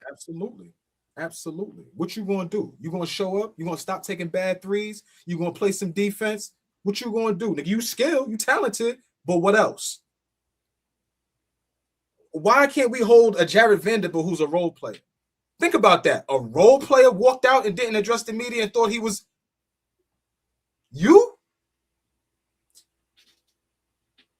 And that's what we complain about if we don't get it going the first 30 seconds after a timeout. Call another timeout, Mike Brown. The first minute of the game. If it ain't going the way he planned, call a timeout. And that's exactly what JJ Redick did. You played 30 seconds. I don't like what I saw. Sit down. And then you pressing the coach. It's like they're talking about JJ Redick got to go. Maybe Jared Vanderbilt got to go. What the hell? What is he proving? You bringing up JJ Redick's record. What is Vanderbilt's record? What's his stats? All that. He's defensively, he's cool. But I haven't seen enough of him. And I think he's done a good job. I don't see how like they were a high octane offense. Like a bad coach, Darvin Ham was getting the clipboard snatched from him. That's crazy.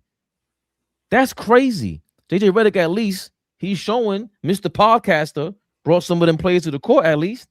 And yeah, everybody's calling him an a-hole now. That's easy to do. Okay, he's an a-hole. So what? I thought we wanted when Mike Brown is soft, we're not called. You got to be more of an a-hole, Mike Brown. We don't respect you. It can't be both ways. Yeah, but it's a way to do it. It's a way to be tough on guys, but be respectful at the same time. He doesn't come off like that. He comes off as disrespectful. Yeah, he comes off as he's better than, yes, as arrogant. You one of these new players today, OG. So you from a different era, bro. Are you serious right now? Dead serious, yeah. So who does serious. it? What coach do you see calling out the players in the way that you want? Because I don't. People critique Kerr for being not critiquing Draymond enough, and then when you see Ime doing it, it's like he's calling everybody out, opponents. Like Ime was going nuts on the sideline. He called LeBron all kind of words. This guy's crazy. So, like, I don't. That's why I'm lost at. Like, I get you don't like him, and I think that's a part of the problem. I don't know if it's because he's white. I don't know if it's because he's. I don't know him personally. He hasn't done anything to me. I'm just saying there's no coincidence. Yeah, I'm saying there's not more than one person that said they think he's an asshole and he's ignorant. It's more than one person said it. And as you just said, Darvin Ham got the clipboard snatched from him. That is wild. JJ Redick just got confronted during the game. That's wild as well. So I'm just saying. But that's not new. No, I'm not saying it's not. I'm not saying it's new. I'm just saying he's had something done wild of him as well while being a Lakers head coach. And but I don't think the two are the same. Like if you snatch the clipboard, that's my job. You confronting me is part of the job. Us confronting each other is part of the job. You don't like what I did, you're gonna confront me on it. Like you gotta get heated, bro. These guys, they're feeling the pressure. They're hearing the stress. Damn, Luka went down, Austin went down. Where you gonna go? Where you gonna be at, LeBron? They're already planning their vacation. They know the season is over. JJ Redick also said, I'm not even worried about the seed we finish in. This is over with. That's what it is. So I get the whole target on JJ Redick's back for whatever reason, but I'm not gonna go where I don't like him. Because even with Tibbs, the one thing I always said about Tibbs is I like Tibbs. He confronts his players, he calls everybody out, and I always respected that. I don't know what coach that confronts players that we dislike. Maybe Doc Rivers is the only one. I mean, and that's part of coaching. That's part of coaching, because the conversation now is turning to having to appease these young men today. And like, there's got to be a balance with that. Yeah, you got to evolve and understand who you're dealing with, but then there's also core values of what a coach is supposed to be. There's just core values of what it's supposed to be. And we muddy the lines and like want to like dress it up and make it a certain way for JJ Redick, but it's okay for other coaches. Like every guy that gets a shot at being a head coach somehow, some way earned his way in there. Not the same way, right? Because y'all hear earned and now everybody gonna lose their mind because I said earned. But they find a way to earn their spot, and now you got to figure out how to keep it. So I just don't think from what JJ has done or lack thereof is a cause to fire him now. Like these teams, you know, you had to fire Udoka for whatever. You had to as an organization, you had to clean that up. So there was no telling what was going to happen with Mazzulla. You struck gold with him, right? But these people that just think, especially organizations like the Knicks, the Celtics, the Lakers, the Bulls, like cornerstone franchises, just fly by night. Oh yeah, get him out of here because he ain't doing the job. I'm gonna always be like this. Like coaching is super important, and just moving guys in and out, just thinking because they're not liked or they didn't win a championship is get them out of here. I think that's totally unfair. Oh boy, what do you think? Because now you don't believe a championship is there, right? Because it's only LeBron by himself, like realistically. And if that's the case, what would JJ Redick be doing to earn his way to get in this spot? Since in a lot of people's eyes, in your eyes, he definitely ain't earned this position to be in the first place. But going through these moments, the trials and tribulations of being a coach, is he earning it? And is there a way he can convince you, like, nah, I belong here as the head coach? No, I don't think he's a good head coach. I think, he skipped steps. I think if he would have started off maybe on a coaching staff, on an assistant coach, and, but for me, like I said, I get the 50-win seasons. And I think, like we say with our Knicks sometimes, being a third seed covers up some things. Them winning 50 games cover up some things. I don't think he's a good head coach. That's just what I see. And just watching and hearing, I mean, I all right, if he stays a head coach for the next 2-3 seasons and this continues to happen, I just feel if you can get ahead of the curve, you get ahead of it. Now, I agree with what Fleet says. You know, you got to find a coach. Those things are not easy, right? Look what we did, right? And we're not happy. So I understand that. But for me, if I think that you can't do a great job coaching, whether you call out the guys or not, I just think you don't deserve to have the job. And for me, I don't think he's done anything to where he should be able to keep his job. I think last year, being in the playoffs, those guys were healthy, and you didn't make it like it was a cakewalk. Y'all won one game in the first round. And do you feel like he got outcoached by Chris Finch, or was that a player's thing? Because here's my thing, OG. You saying he's done nothing to keep this is his first rodeo. Like, so the bar for coaching is that high where a guy walks in, wins 50 games back-to-back years, is in the playoffs, but because we didn't win the championship, now it hasn't proven that he's at all a good coach. So my thing is, what proves that he's a good coach? Winning a championship, making a deep playoff run? Because what I'm hearing from you is like he didn't go through what other coaches went through, so he ain't a good coach. And I'm saying the results are in front of you. Yeah, they didn't win a championship, but there are positive results in front of you. How is that to say he's not a good coach? Well, for me, the way they lose ball games, the way you allow a guy like LeBron to fake injuries, and just the way that locker room is ran, and what happened in the playoffs last season. I used to be the only one saying when you have a LeBron and a Luka, that's for championships. That's not for first round exits. Now, if you don't make the championship, I'm fine with that.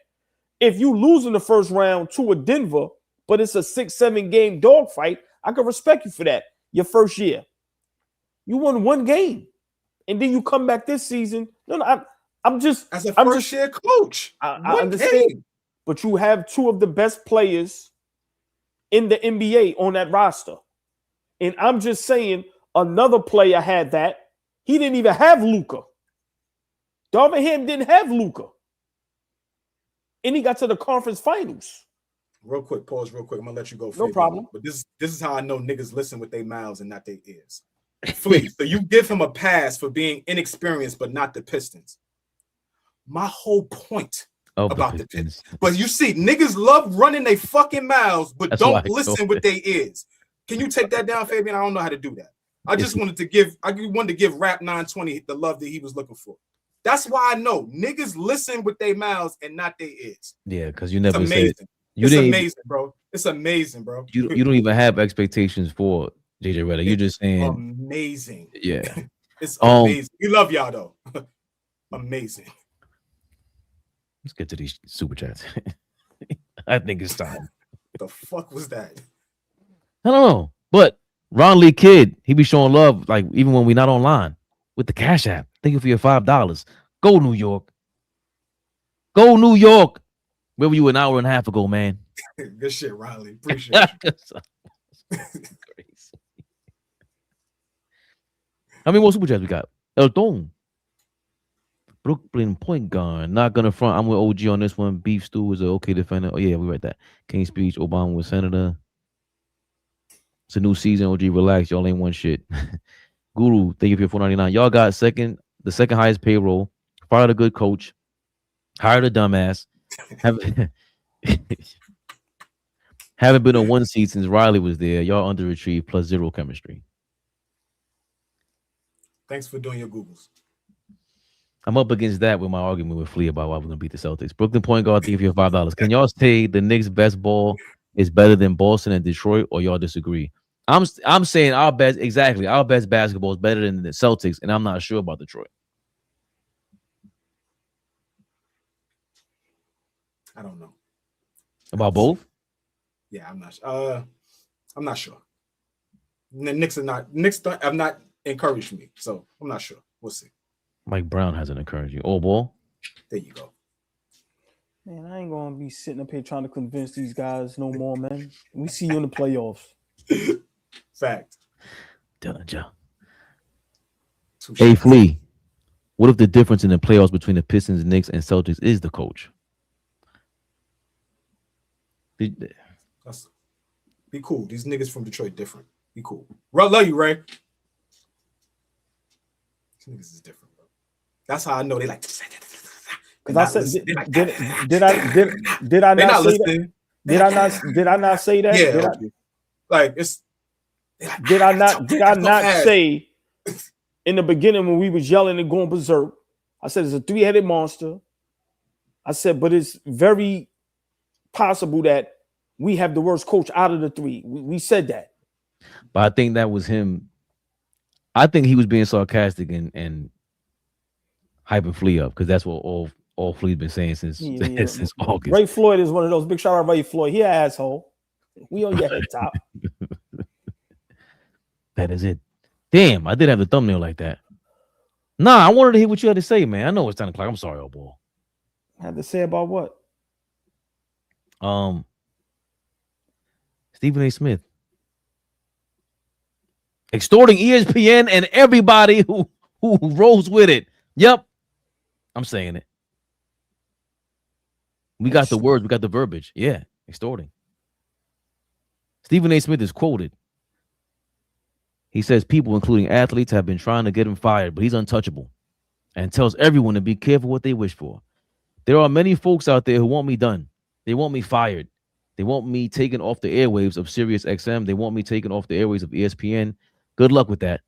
Whether it's with ESPN or whether it's right here with Sirius XM, do you know why I'm not worried about these athletes? Because they can't touch me. You got folks out there that want me canceled. I want you to imagine for a second that I'm no longer working for the mouse during my day job. There's no more ESPN. There's no Walt Disney. All there is Sirius XM and whatever else I want to do in the YouTube stratosphere. Do you understand there would be no barricades? There would be no barriers. Do you understand that would unleash me even more? Careful what you wish for.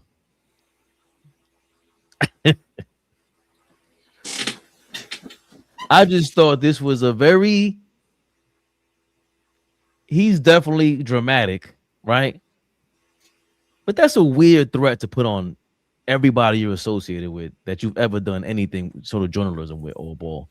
I heard nostalgic Nick. Sorry. You think I don't think he dissed them though, but we'll get to my business. He said, nigga, you could have called me. He had fun with Michael K. But at one point he said, nigga, you could have called me. He didn't say, nigga, I'm sorry. But he said, you could have called me. My guy, you could have called me though. Because you took what I said. That's not what I meant. Even though that is what he meant. But that's not what he meant. Listening with your mouth, not your ears. You said the same thing we did. Nah, I just didn't like that he was saying that. Like, we got to have some expectations right now. But he was dead ass. He was on point. Well, that's why I said I was surprised you didn't say exactly what he said because you've been saying that for a year. Oh, ball. Stephen A. Smith extorting everybody known to earth through these airwaves. What are your thoughts on him putting the threat out there on everybody? He's defending himself. I see what dudes come at him. Listen, what do you expect someone to say if they swing on you? You expect them to swing back? Like, you can't. Listen, I have no dog in this fight. I don't know none of these guys personally. Don't want to know none of them personally. I don't even want to know y'all in the chat. I'm completely fine with that, right? But I see what Matt Barnes, like, we got to understand, you don't have to like him, right? And if you don't like him, don't discuss him. Don't follow him. Don't worry about nothing he's doing. Matt Barnes said something, and Stephen A. responded. For me, we got to get over, y'all can say what y'all want about the guy, but then he can't say nothing back. Y'all call him a coon. Y'all call him all type of shit. And I'm not defending him. I'm just saying, you listen, The guy's going to be him. This is who he's been for how long now? How long now? If you don't like him, unfollow him on all social media platforms. Don't watch him on ESPN. Don't rock with him. But you can only comment on him. You can only say something about him if you know what he's doing. Why care? Why care? And I'm not trying to be funny. He has a point. He knows all these niggas' secrets. It sounds diabolical. It sounds insane, right? I wouldn't do nothing like that. I don't even care about. But he's just defending himself. If people are going to attack a person's character, why can't he do the same? And like I said, for me, this thing has turned into a circus, and us up here, we always laughed at the fact that these guys that have been doing this job, that have degrees for this job, guys that played the game for this long, are worse than us when it comes to this. I seen White Chocolate, Jason Williams, the new platform that they done kicked Pat Bev off of. You know what the topic was? Rightfully so. You know what the topic was? Him and the other dude. Ooh, I'm sorry. Him and Rome. Yeah. You know what the topic was? Now remember, Jason Williams, White Chocolate. We love this basketball game, right? One of the best as far as handles. He's a champion, right? But still, Flea was in the league. People like this game in Sacramento. Let's not, right? I'm just saying, right? Yeah, I'm just saying. I'm with you. Right, I'm with you. Today, I seen, you know what the question and they were talking about? Do you pee every time? Do you wash your hands after you pee every time? And they actually went back and forth for about 10, 15 minutes. This is what's going. So the point I'm trying to make is y'all want to get on Stephen A. Smith, but what are y'all doing to inform us about the game that we love? Y'all are all turning into what we despise, what y'all supposedly despise. Guys can't talk the game because we never played it, right? If you're a journalist and you have degrees, you can't be able to get into this field. But if y'all are supposed to be the leaders, the guys we supposed to follow and learn from, look what y'all talking about. This shit is insane. So for me, I'm not defending Stephen A. Smith, but if you're going to come at me for whatever reason, I'm going to defend myself. And at the end of the day, if you don't care about him, don't discuss him. Don't pay him no attention. Don't pay him no mind. But let's stop acting like we don't know who he is. And Flea, that's my problem, right? All these players been around him for how many years? Why y'all acting surprised by knowing who he is? So for me, guys like Matt Barnes, Stephen A. been doing clickbait. It's not a surprise. You guys now, like Matt Barnes, what was the purpose? So for me, Flea, it's starting to get exhausting.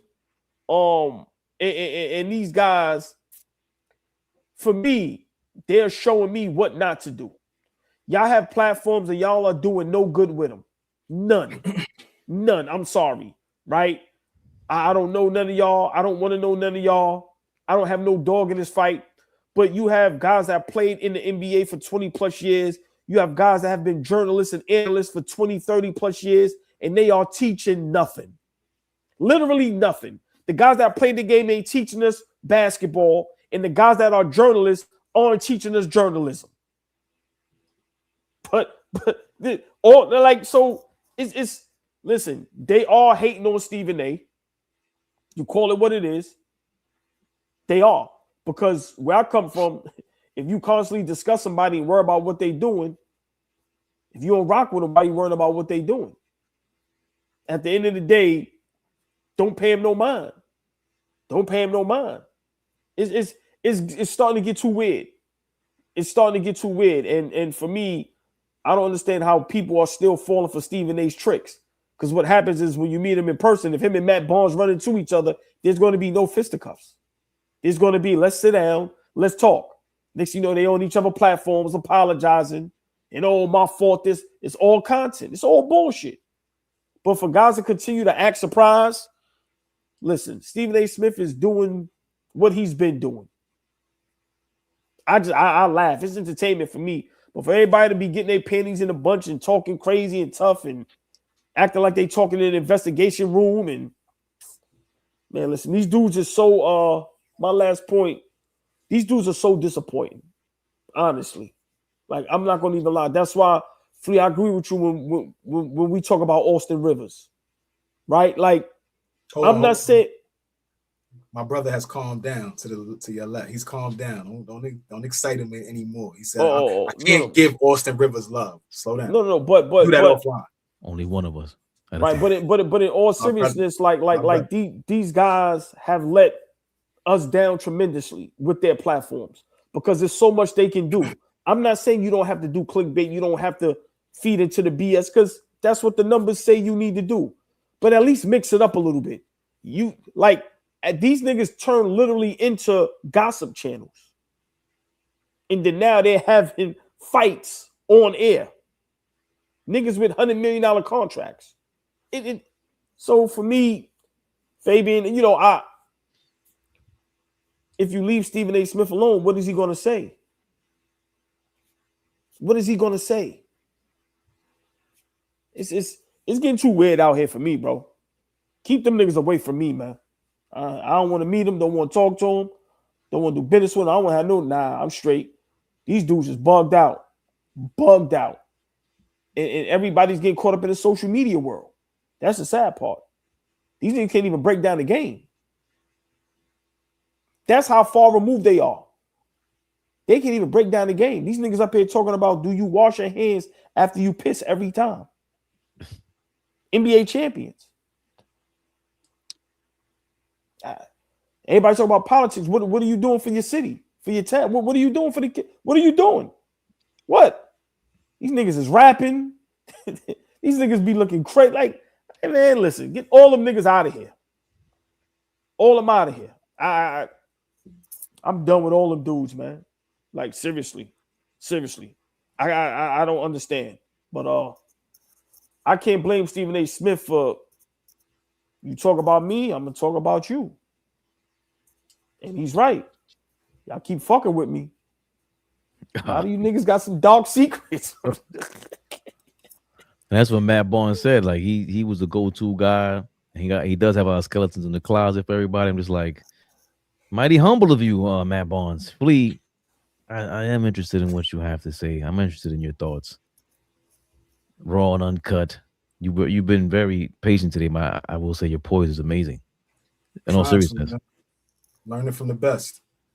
Trying not to cut nobody off. Learn from the best, man.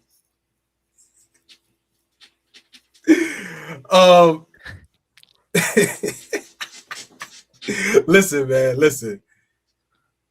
I don't think we be really honest about what Stephen A. really does. I don't think we really are honest about what he does. He's a gaslighting bitch, and we don't be real about the type of gaslighting, corny, goofy shit he does. We be real about what we expect from these NBA players. We expect them to be real niggas. So don't respond to Stephen A. Don't do this, don't do that. But all of us fall victim to responding to gaslighting bitches. We all fall victim to that. And that's what's happening right now. And that's what's been happening for a very long time. See, Stephen A. thinks he's one of the athletes. Let's talk about that. We hide behind, I'm a reporter. This is my job. So do your job. Do your job. Do your fucking job. There's a lot of other reporters that I don't know if the lines get muddied or not. I don't know on the screen how murky the lines are between them and players. You are a common denominator, brother. Stuart Scott was beloved. Michael Wilbon, your OG, is beloved. We could talk about a bunch of other reporters that do their job, criticize guys, hold guys accountable, but are never called Uncle Toms, coons. That is reserved for you. But he's sticking up for himself? Yo, OG. I don't know. I can't get with that, bro. Hold on, you Flea, start something. Flea, you start something with me. Flea, if somebody call you Uncle Tom or Coon, whether you are or not, do you have a right to defend yourself? You have a right to defend yourself. That's all I'm saying. 1,000%. Right. But That's all I'm saying. Who was coming from is real. But who was coming from is the guys that have known you for 20 years. That have been locked in with you for 30 years. There's an expectation that you created when you were eating tuna fish and drinking Kool-Aid as a guy working for Philadelphia. There was an expectation created. You created a bond with Allen Iverson. And the first time you did some dumb shit, Allen cut you off for 2 years. The first time you did some nut shit, he completely cut you off. Yeah. Because I trusted you. You behaved in a way that was not of what we've created, our relationship. And now I got to put you to the side. Right. That's how you do it. But there's a track record. But now you've crossed over into the space. See, when Allen did it, there's no Instagram, there's no that. But, so Allen can't. Right. No. What Allen Iverson did, that's how you do people like that. Everybody else supposed to learn from that. It's up to y'all to still rock with him, deal with him. Like Flea, you 100% correct. We know who he is.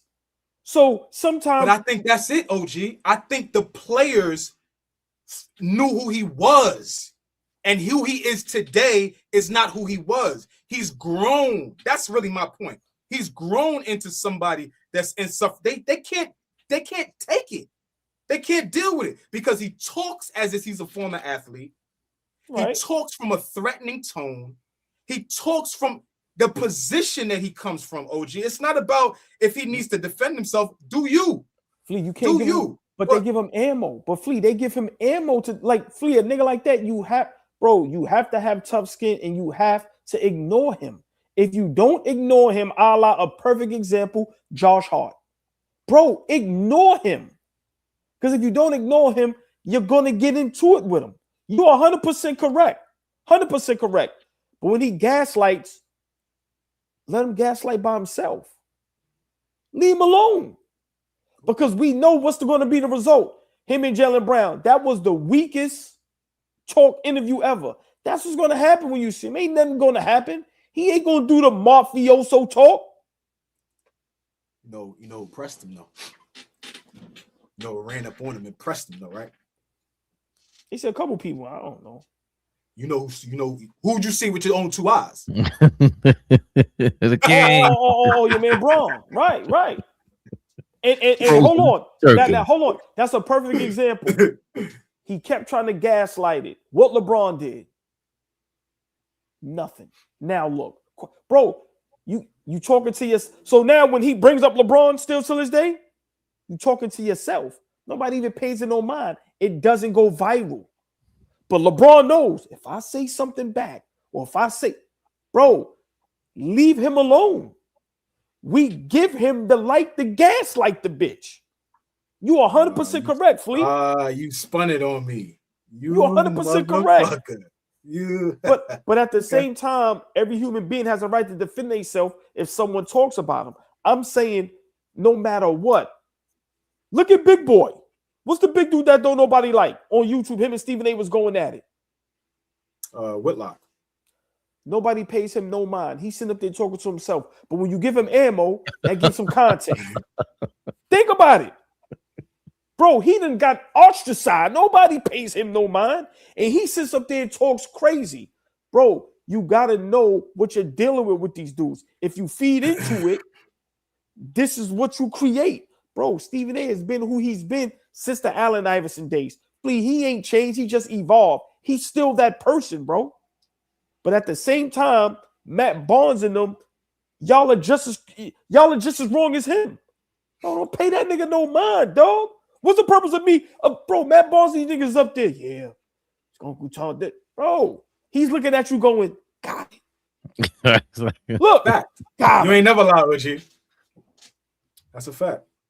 So for me, there's too many examples a la Iverson. a la LeBron recent, where you nip it in the bud right then and there in person. Remember, he can't hide. You know where he at. You know when he's going to be at a game. Nigga, go to the game. Yo, my dude, what's going on? Had that talk in the tunnel. After that, if you still talk about me, then we know. But at the same time, to me, nobody's handling it correctly except LeBron James. You handle it, you nip it in the bud, and that's it. But you don't give him that fuel, Flea, because at the end of the day, this is what he thrives on, bro.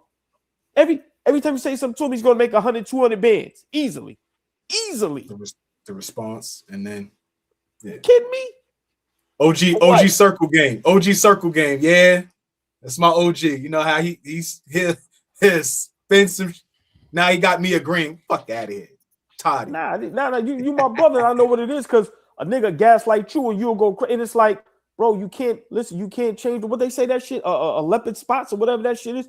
Bro, that nigga ain't changed yet. Bro, Yeah. that's who he is. Same way old boy gaslit me earlier. Gotcha. Nah, man, listen, shit got real.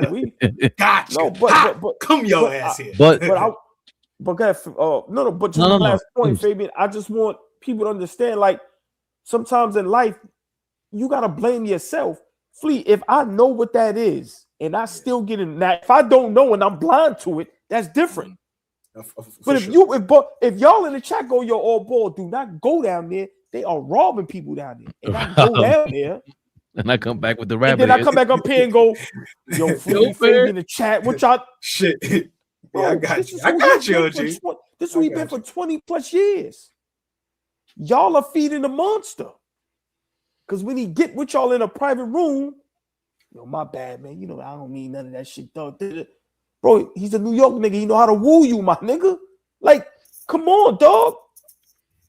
But if you handle it correctly like a G, that shit fall on deaf ears. He just found the way to say something about LeBron a little while ago. Nobody even knows. You know why? LeBron ain't responding to that shit, bro. He could still come up right now. Yo, you know I don't like LeBron. Me and him don't get along. And I want him to know. LeBron somewhere playing pickleball with his kids. He ain't think about that shit. But if he jump on social media and respond, that's what Stephen A. want. So that shit that Fabian just played, he wants somebody to respond to that. Well, he said that. We some more, Flea. No, I said pickleball. There was a pickleball reference. I said that's a great game. I just learned how to play.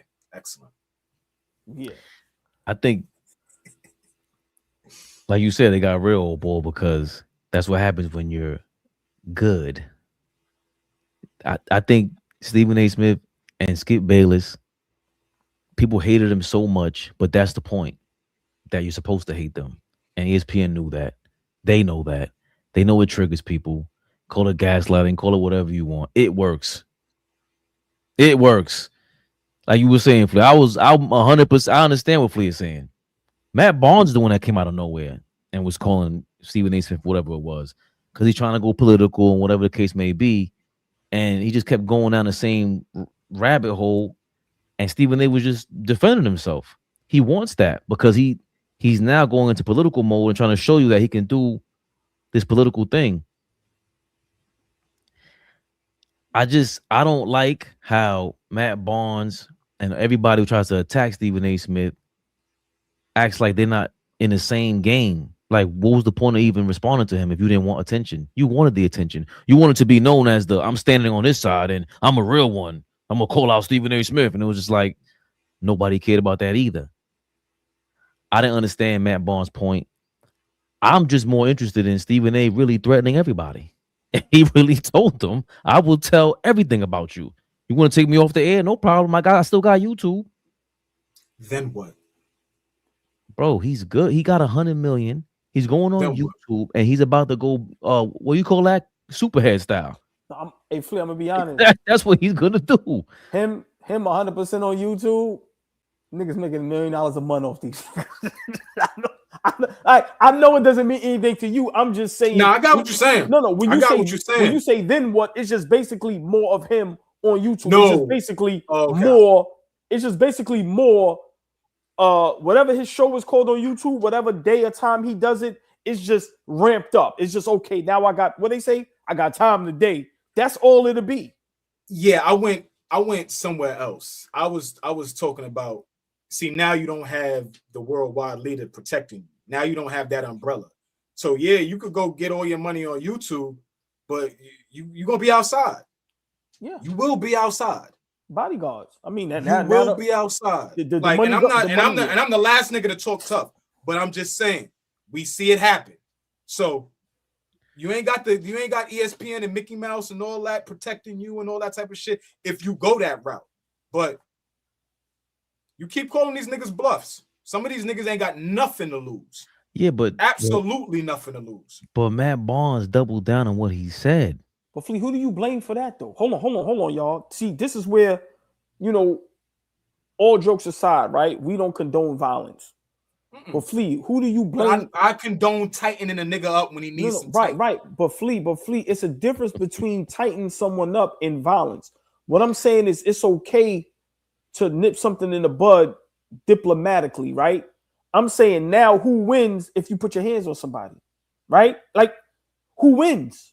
No, I'm being serious. These niggas is making 200, 300, 400. These niggas is millionaires. You are the same brother that came to me and said, these niggas got money to bail out. These niggas got lawyer money. These niggas got it. I sound like an ignorant asshole right now, but I sound like this because they let him get away with murder. They let him get away with talking too fly. He's the type of nigga you see that never got punched in the face.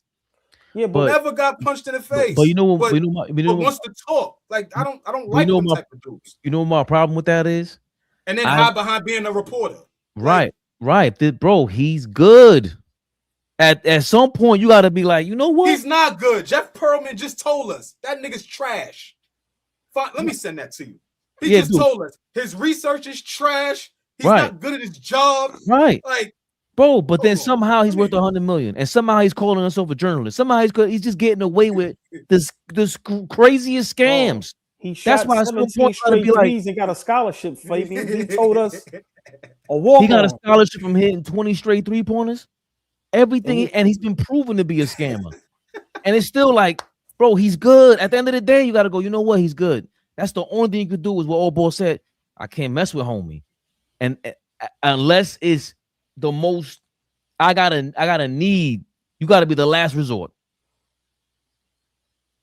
Fabian. I ain't talking about us now, because what if he? Fabian. So if hold on, Fabian. You know what I'm going on. If we get that DM from nephew, what's his name? Leon? Josh? Nigga said catfish are delicious. Baked like cooked clams. Niggas said nigga be talking all that like shit. Clam shit is funny though. That baked like a clam shell, G. That shit funny. Yo, nigga said nigga talk all that shit. Nigga that to eat that. I was dying. Nigga said please gonna say who called you a gaslighting bitch? Nah. Nigga said nigga be talking all that shit. Nigga get that email. Nigga be in that video. Nigga be in that meeting like fried, died, laid to the side, red beans and gravy. I ain't too lazy. I ain't too lazy. Ball suckers. Yo, we gotta stop acting like Matt Barnes and them. Exactly. Don't want this. Niggas are starting to listen, bro. I'm gonna just say this. Just hear me out. Where I come from, let me say this smart. Remember the dispensaries was everything? And they took niggas off the streets? That's starting to slow down. My point is this. The real is coming back. It's our turn. Niggas had y'all time. Nobody checking for y'all niggas no more. Nobody checking for y'all. No disrespect. Nobody checking for these niggas, Flea. They have the big platforms because of who they are in that machine behind them. The real is coming back. And don't think for a second that what Stephen A. Smith is doing, like Fabian said, they want part of that because they know it's winding down, bro. Y'all niggas ain't got nothing to discuss or talk about. Y'all don't want to break the game down because y'all can't. I'm going there. I'm sorry. Yeah, no. about everyone else, yeah. I think it's just strictly promo for Matt Barnes. That's what he does. But their show is dope. They're building a media empire over there at All the Smoke. They've interviewed nothing but they just interviewed Sammy Sosa. Where the hell you found him at? That ain't shit. I mean, I loved it, but there's just so many different guys. But bro, it was Barry Bonds, Ken Griffey, Strawberry, Gary Sheffield. Eric Davies on. They had Eric Davies on the other day. Eric Davis on the other day. See, all I'm saying is AllBall is that they got. I could see what you're saying about Jason Williams, and they got that. That All the Smoke podcast, who they're interviewing, I want to say I don't think I've never enjoyed an interview. I always enjoy the interviews. I'm not saying that they're that great, but there's always anytime you watch anything entertaining, it gotta have a spirit to it. There's a spirit to all the Smoke podcast, whatever it is. No disrespect. Shout out to all the legendary guests that they have. The guests that y'all name, I have no problem with that. Niggas is trash, bro. Nah. All right, I disagree, but that's fine. We could agree. Yeah, we could disagree. Yeah, I'm not. Yeah, we ain't got to go on. That show is far from trash. I'm sorry, far from trash. Right. We can name a billion shows before we get to All the Smoke being trash. Yeah, no. I'm not saying you can't. I'm just saying for me, does nothing for me. None of these niggas no more. I'm just sorry. That's just the facts. It doesn't.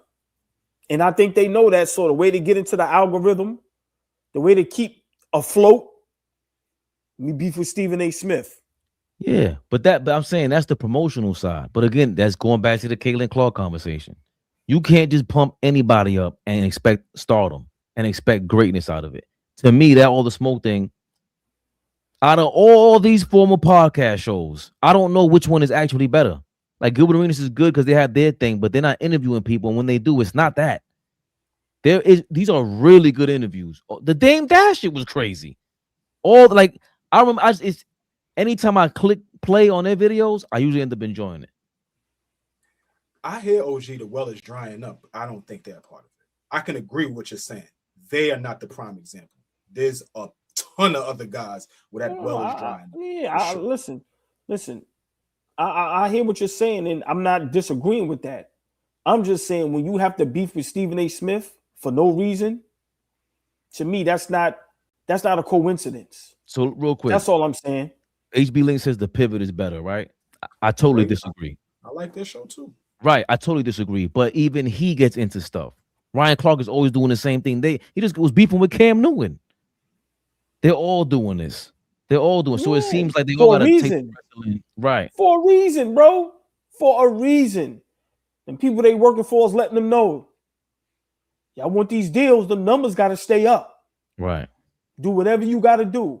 Ain't none of them niggas that cool by themselves to where they can entertain you, be funny, nah, they ain't doing none of that. They got to get into all this bullshit. That's why I told you they all in cahoots. Niggas is calling each other. They know each other. Yo, dog, listen, I'm going to say this, you say that. We're going to get these numbers up and make this bread. Get the fuck out of here. These niggas ain't fooling me from New York City, goddammit. I know how this shit go, Fleet. I love storytelling.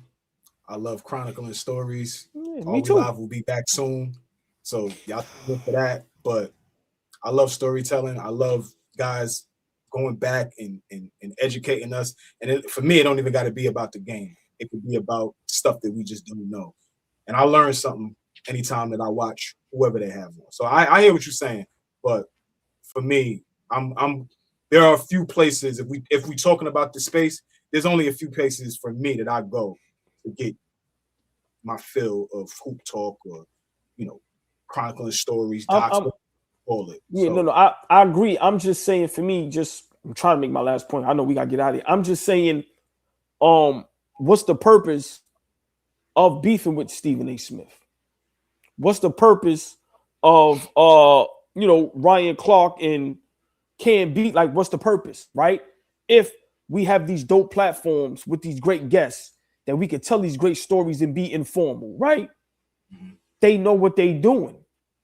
And they're learning it from Skip and Stephen A. Smith. They are getting mesmerized and they're getting hypnotized by the numbers.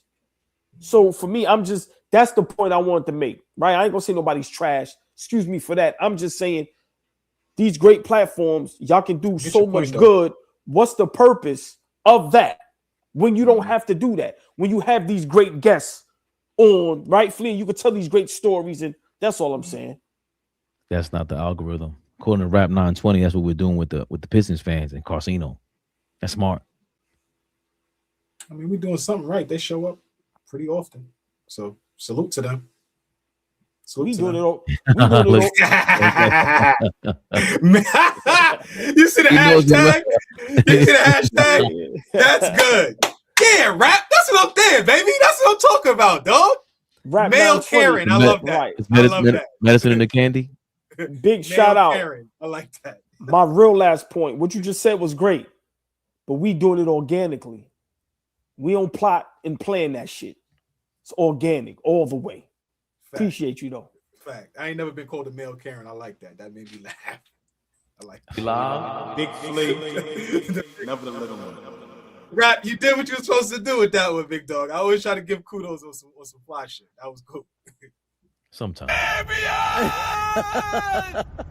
can't show nobody love. I'm a jealous Dominican. You are, brother. Like, come on. What a shocker. Oh, till Celtics tomorrow. tomorrow night. Celtics tomorrow night. Pick your head up. We talking to you. Celtics tomorrow night. Thank you, 920. Yeah, thank you, Rap, for sure. For sure. K Dot, what up, baby? Oh, you got me a new word? Die Pistons. Let me see what that word is. Detritious? I always love a new word. I always love a new word. They say Die Pistons is crazy. Don't get a headache. We'll talk about it later, OG. Let me see what this. Nah, hold on. That shit better mean something crazy. That shit better than mean no regular shit. Hold on. Detritus, Yeah, the waste or debris of any kind. Detritus definition: loose material, debris, or waste resulting from. Just say waste. Detritus. You niggas, man. Detritus. I think he's seen the Detritus Pistons. I'm niggas. Yeah.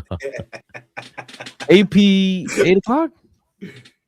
Oh, It's wait. 8 Hold o'clock on. game? I think 7:30. Hold on. We got to know the game. They said we casuals. How we gonna be casuals and we don't even know the time of the game no more? I got a job. Oh, 7:30. Yeah. On Amazon Prime. We'll give you some love. Yes, sir.